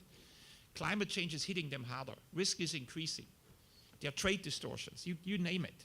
The point is not for governments to turn their back on the farmer, but the point is for governments to engage with farmers and give them that support in a way that gets you not only higher yield, but gets you lower emissions, gets you healthier food with less health risks and outcomes. And for 10 years we had this conversation, and everybody's just like, Jürgen, it's not going to happen. You don't understand political economy. It's too complicated. Go away. In the last 3 years, this is profoundly changing. We now have conversations with over 50 countries, 50, on precisely that issue, where they say, no, we don't want to discuss subsidies, it's too sensitive, to like, yes, we understand. We give $2 billion a year to the farmers. We still give $2 billion a year, but we give it for a different outcome. And many countries, including in the Philippines, I was just talking to the deputy secretary here, rather than giving free fertilizer, which has only negative effects because it will just be wasteful, or it will be sold through the back door in somebody else's market, or it will be used for the crop it's not intended. We all know that. It's the same in every country. You can give a direct income transfer, and you support those who do the right technologies that are needed. Now we are in the process in 15 countries, to actually over a total amount of $15 billion. It's still a fraction of what's out there, to actually reverse this. And this is your new climate money. People ask me all the time, where's the new climate money coming? Private sector. I don't see it, not yet. Some of it, little, not there. But that is real climate money, because right now these subsidies are used, this is real money, it's used to actually destroy the climate by wasting nitrogen fertilizer, doing the kinds of things that you don't want. If you reverse that, you can actually turn negative investment for climate into a climate money. And this is beginning to get real traction, so I hope that all of you in this room, as you have these policy conversations, and as you do your research, you link the research outcome in the field with sustainable rice intensification, with lower methane emission rice, with a policy change that incentivizes the farmers to do this faster. Because urgency is important. The one thing I always felt in the CGIAR, and I've been around as long as Ruben, which puts us in the same age category. The last time I was in IRRI was in 1987, okay, nearly 40 years ago. And what I even then understood is that there is a vast amount of knowledge in these institutions. But that is not good enough. If it doesn't get into the farmer's field in large numbers, the job is not done. It's the 4 and 5 and 5 and 6 of what Yvonne pointed out. And there was a long period where researchers said, that's not my problem, that's somebody else's problem. Well, no, it's not. Will you be held accountable for getting it to the farmer? No, it's a partnership. That's why we're all here. And we need to take partnerships seriously, much more seriously, and put real money behind it, like the Asian Development Bank, which is a fantastic announcement. Huge congratulations to you for making that step. And we do the same thing. Our president just announced $9 billion. This is per year. I don't know what the 40 billion is over what period, but for us it's 9 billion per year that goes into transformation of the food system. Because it does what's needed. Climate, it does poverty alleviation. It ticks all the boxes if done right. So our job is to make sure it gets done right. Thank you. Thank you, Jürgen. I think his message is very clear. At the country level, converting all these unsustainable, unprofitable subsidies into supporting, I shouldn't say subsidizing, supporting more sustainable, healthy, smallholder friendly support, well, the investment, I'll call it investment. So the message is clear. I think his call to urgently transform our food system is also very loud. I have heard from you many years. I mean, we were in the Davos World Economic Forum. The food system approach, Joachim, I think we began to discuss using the food system approach probably 10 or 15 years ago. So I am happy that today everybody is embracing that term. And so using the food system, not just the production side, the whole value chain, not just rice, the whole commodities, and not just agriculture, but also forestry. I think the message from you about the deforestation of the rainforest, it's not only affected that area, affects the global ecosystem. Well, I think that the tropical forest action is the lungs of our people. The clean air, the precipitation, so all these things will be affected. And the agriculture food is very much part of the problem, because if we don't produce enough food in the existing arable land, then we have to expand to tropical forestry. Anyway, so it's very clear. Now, the investment is clear. Well, Jorgen said, well, the money is not a problem because we have $700 billion waste subsidies. But I still think, bringing the private sector, bringing other investors to help to transform food system is still very important. So the expert in the room action is clear. You have worked as an investor, as a banker, in Japan and in Hong Kong, now in ADB. So how can we really bring other investment using, whether it's a branding investment or impact investment, whatever. So just in 1 or 2 minutes, how can we really do things differently? So as an investor, the most important thing is return on your investment, right? Return on your investment. So, well, when philanthropy, Gates Foundation invests in initiatives, you want to see the impact of your investment. I mean, whether it's a financial return or an impact return, that's what you're going to look at.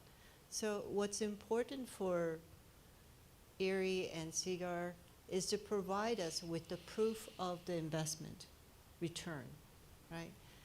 It's so much easier to say, okay, you're going to, private sector, okay, you're going to take a cut on your return of a dollar investment because your impact investment is going to go up by this amount because IRRI told us that if you do this and this and this, and this is going to happen.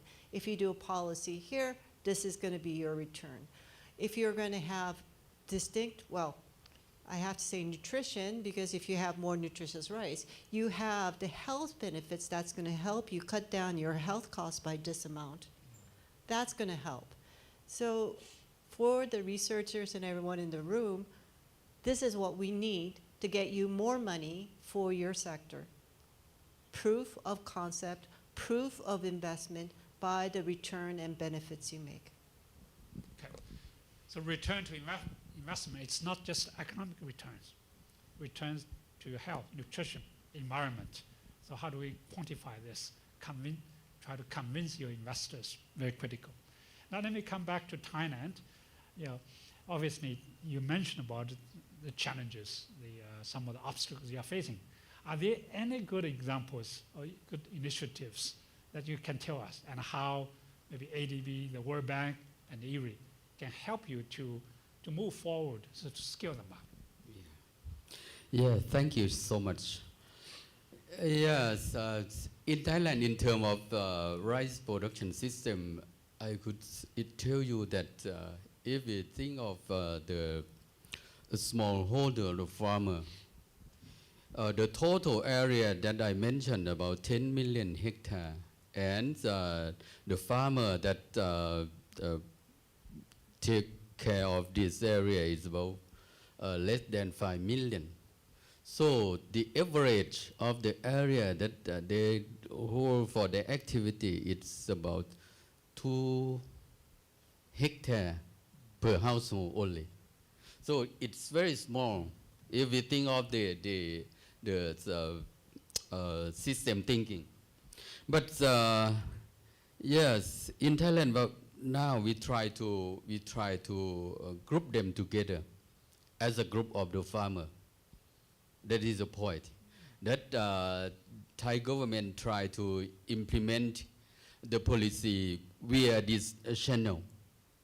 It is like support them as a technology knowledge and sometimes maybe some of mechanization, some of input, yeah, to help them for the produce and try to train them how to use this input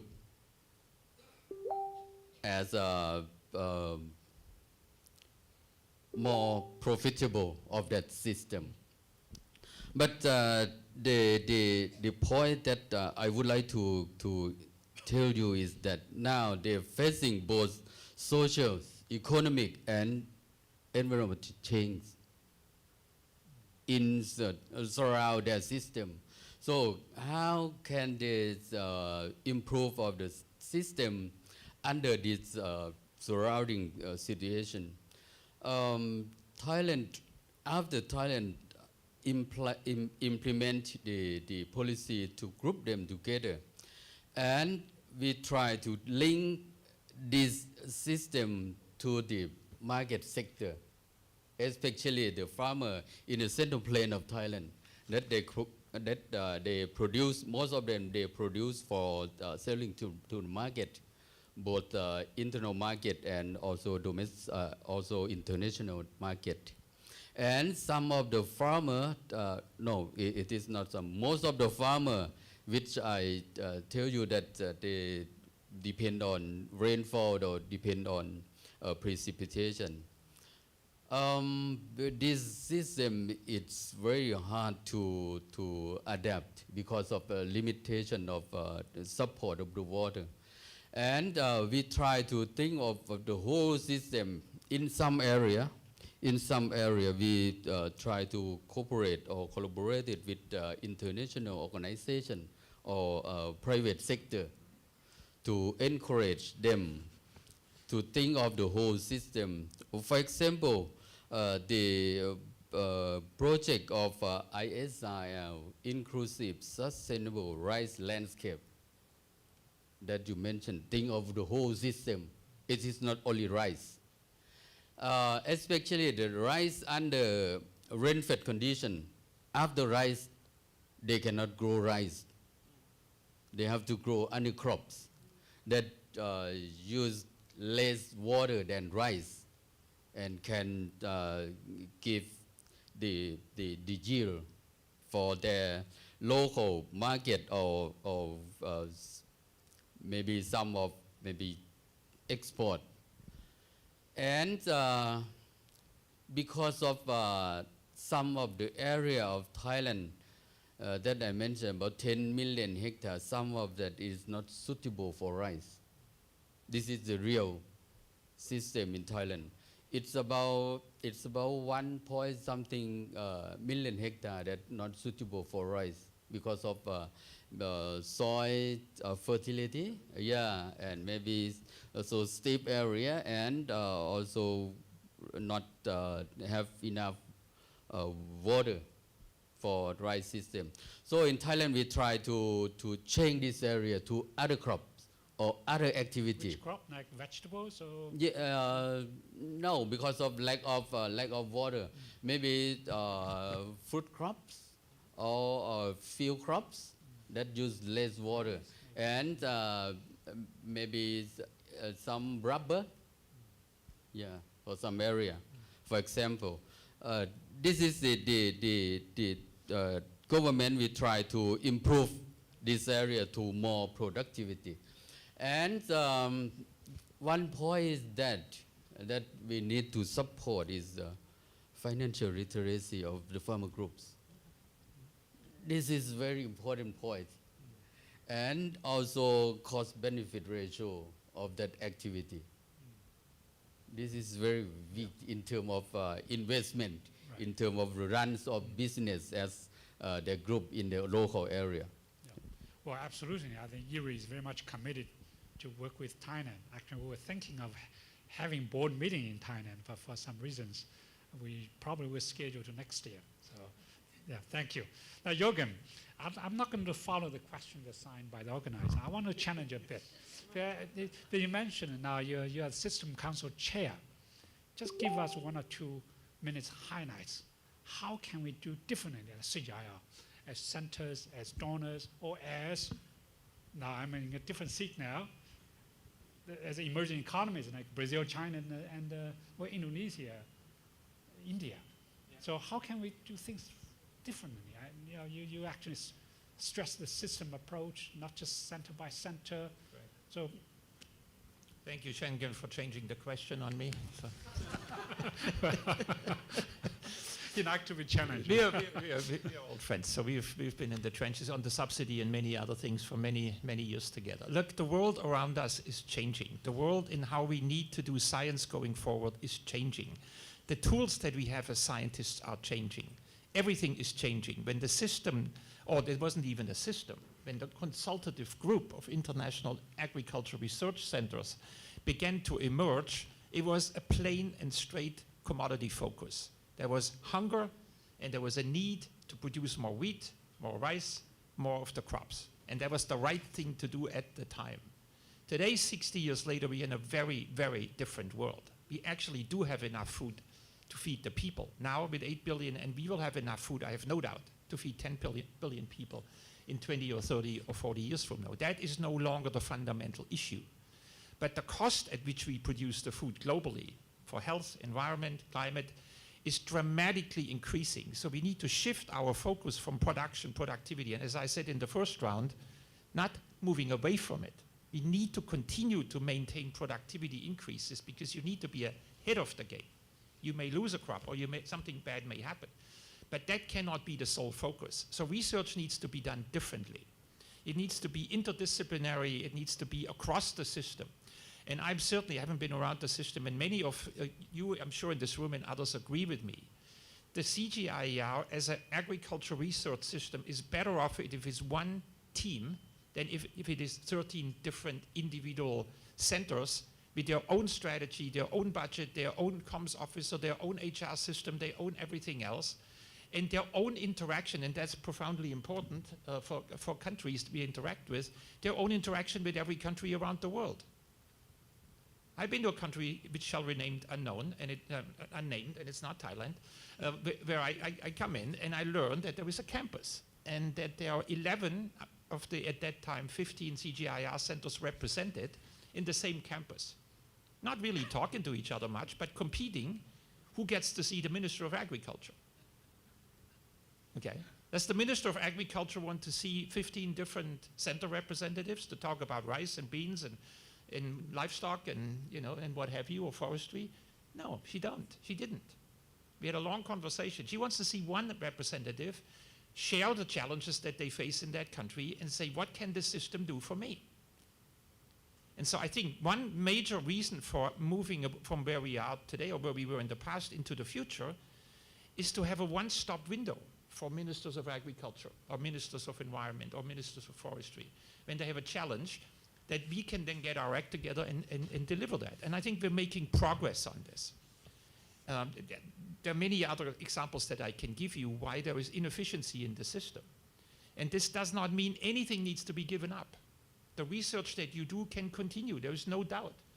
So we needed to move to a joint research program, which we have achieved. Whether it's window 3, window 2, window 1, doesn't matter. There needs to be a coherent set of objectives, right? I mean, everybody agrees with that. How it's funded, we can continue to work on.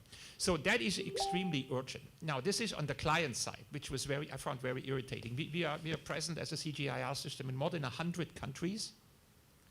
Do you know how many host country agreements the 13 centers have worldwide? Do you have any idea? Give it a guess. Give me a number. Yeah, obviously the 13 centers have their own center host country agreement. But the system as a whole has about 100 host country agreements. Is that the most efficient way of working? No, it's not, right? I think we need to make that step while maintaining identity, brand name. IRRI has a huge identity. It's a hugely important brand name. Nobody wants to take any of that away. But there is something to be had together, and I think that's certainly what we discussed last time. And then when you go to the donors, it's the same story. I go to London, and you bump into each other in the Intercontinental. Different DGs, different center representatives going to the same FCDO asking for their projects, and and then they come to me and to others and say, which one should we finance? Or sometimes they don't. It's just not the way to work, okay? Certainly not in today's environment, and certainly not in the future environment. So please, support a system that brings together what needs to be brought together without losing the identity and individuality and specialty that you have in each center, which has grown over 50 or 60 years. Nobody wants to destroy anything. What you want is to build something.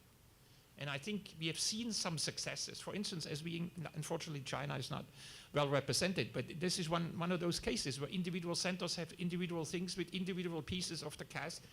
Shenggen, you know the story better than anyone, right? Ideally, you want an agreement between the system as a whole and the Chinese government that sits at a level that's even above CAS. Because agriculture research is social sciences, it's forestry, it's agriculture, that would be the ideal outcome. And then, as you mentioned, 60 years ago, national agricultural systems weren't there. Today, many of them are much larger than the entire CGIAR. Embrapa in Brazil's budget has just exceeded $2 billion in Brazil. China's don't even want to think about it. We don't know, but it's certainly in the billions. India is in the billions. You just keep going. The whole landscape and ecosystem of agriculture research has changed. And so our part in this has to be more of a convener, an enabler, a facilitator, not a competitor to these systems. And I think this is a journey that, and now it's very difficult. It's been really, there have been lots of attempts and failures and repetitions. It's very, very challenging because the system is so unique. There is no other international construct like the consultative group of international agriculture research centers. It doesn't exist. These are 15 individual international organizations, not just centers, with their own privileges and immunities, their own history, their own pride, their own story. So to attempt to bring this together is very, very challenging. But it is nevertheless the right thing to do. Nobody has ever told me or anyone in the council that this is a really bad idea, other than because it's practically difficult. Yeah, Joachim, I think the CGIAR should also broaden its engagement beyond agriculture. I know here we have the representative from Ministry of Agriculture or from National Agriculture Research Systems. But for the last 2 or 3 decades, the innovations in agriculture comes from universities. Yeah. I think globally, universities today have become so strong, including your university, Kasaka, and many others. So we, yeah, well, obviously. Now you were talking about the agriculture research investment in China.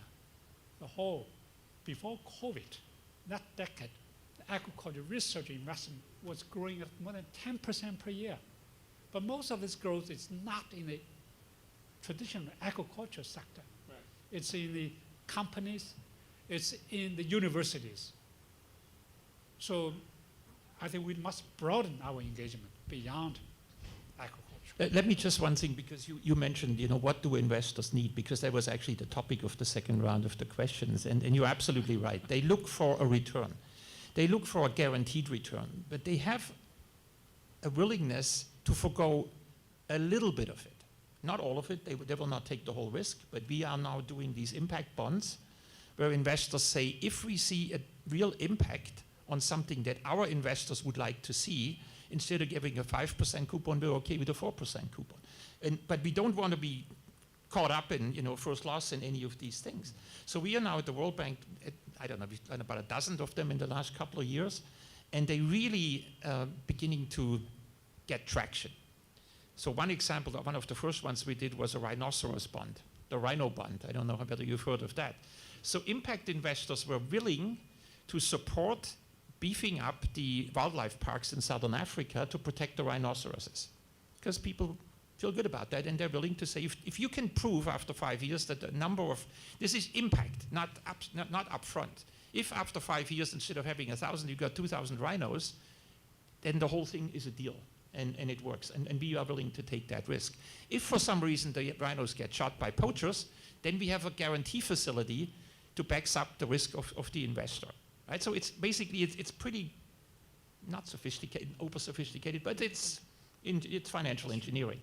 And it works really well. And we've done about a dozen of those now. And agriculture research could be also one of those. But what you need to do is create a delta. What is that delta that you can prove as an impact that an investor would be willing to put, 100 million, 200 million, $1 billion down? That's something we need to explore, because that is another source of potential revenue for the system. Absolutely. So we are really expecting. Okay. Sorry. Now, we do have final word. One word. 2 or 3 sentences from each of you. That's exactly what I said on this, the interest. I mean, if we have the proof of the impact, then there could be. We've done sustainability bonds that does exactly the same, and we were just talking about nutrition bonds, which can be explored if we ever agreed on what nutrition was. Yeah. Well, I remember just about 2 weeks ago, there was the climate bonds signed in London between one of the banks in China and I think the climate bond initiative, I forgot that name. Yes, absolutely. Maybe just to add, this is a really important topic, right? So the sustainability bonds, we have done both institutions and others for some time, but those are not specific. They basically just say to investors, what we invest the money in a range of things that have sustainable outcomes. Great. So looks if like we have already eaten the more specific we get, the more this works, I think. Yeah, wrap up with Dr. Burabun. Do you have any final 2 or 3 sort of key sentences you really want to highlight? Yeah. Even we have a limit of budget, but under our policy we have the project of research utilization program, because of we have many organizations regarding to do research for improve, for create the innovation or technology and implement into the field. And Thai government try to support the budget into the project. We think of about the output, outcome, and impact into this system. So we try to think of how much of the budget that we apply into that area, into that project, and how much of the impact into the local economics, and how is it affect on the total the economic system of Thailand. And we try to expand of this project into the area in focal point at first, and then we try to expand into other area, and we try to cover all the system. Even we have the limit of the budget. Very good. It's exactly 11 o'clock. I just want to share you how important the policy institutions governance is. I've already mentioned about the financing, the policy, how to scale up. When IRRI was set up in 1960, the first agriculture economist called Vernon Rutan, he was stationed here. One time, the Director General of IRRI that time brought him to see the Secretary of Agriculture of the Philippines. So the DG asked Vernon Rutan, tell the Secretary, hey, tell the Secretary, what are you doing here? So Vernon Rutan spent 2 to 3 minutes in telling the Secretary what he's doing. The Secretary said, every time when the DG comes here, you have to bring Vernon Rutan here. But I want to hear from him the impact. Right. The impact on smallholders, on farmers, because they did a beautiful survey here with Hayami, Dr. Hayami. Without Vernon Rutan, the CGI's impact was smaller. Without Vernon Rutan, Ruben and I wouldn't do a PhD in Minnesota. By the way, Werner Ten was our advisor. Without Ruben and me, probably see at the NIPRIA, they will have a different DGs, maybe even bigger impact, we don't know. But here I just want to emphasize, innovations are very critical, but innovations beyond just the technology. Institutions, financing, business practices, how do we scale up? So once again, let's congratulate IRRI for its 65th anniversary. Thank you. And thank the three distinguished panelists.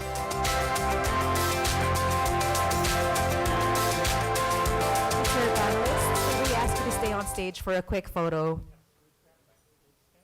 Yes.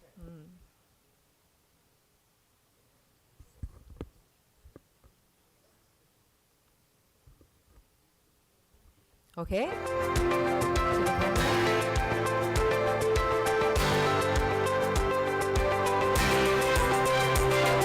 Thank you once again, Dr. Tan and our panelists, for the rich discussion. That concludes the Future of Global Food Systems Forum. This morning is full of insights and discussion, but this is just the start of day one. We still have time before the strategy launch in the building across this building. So please use this time to network with everyone around the rice world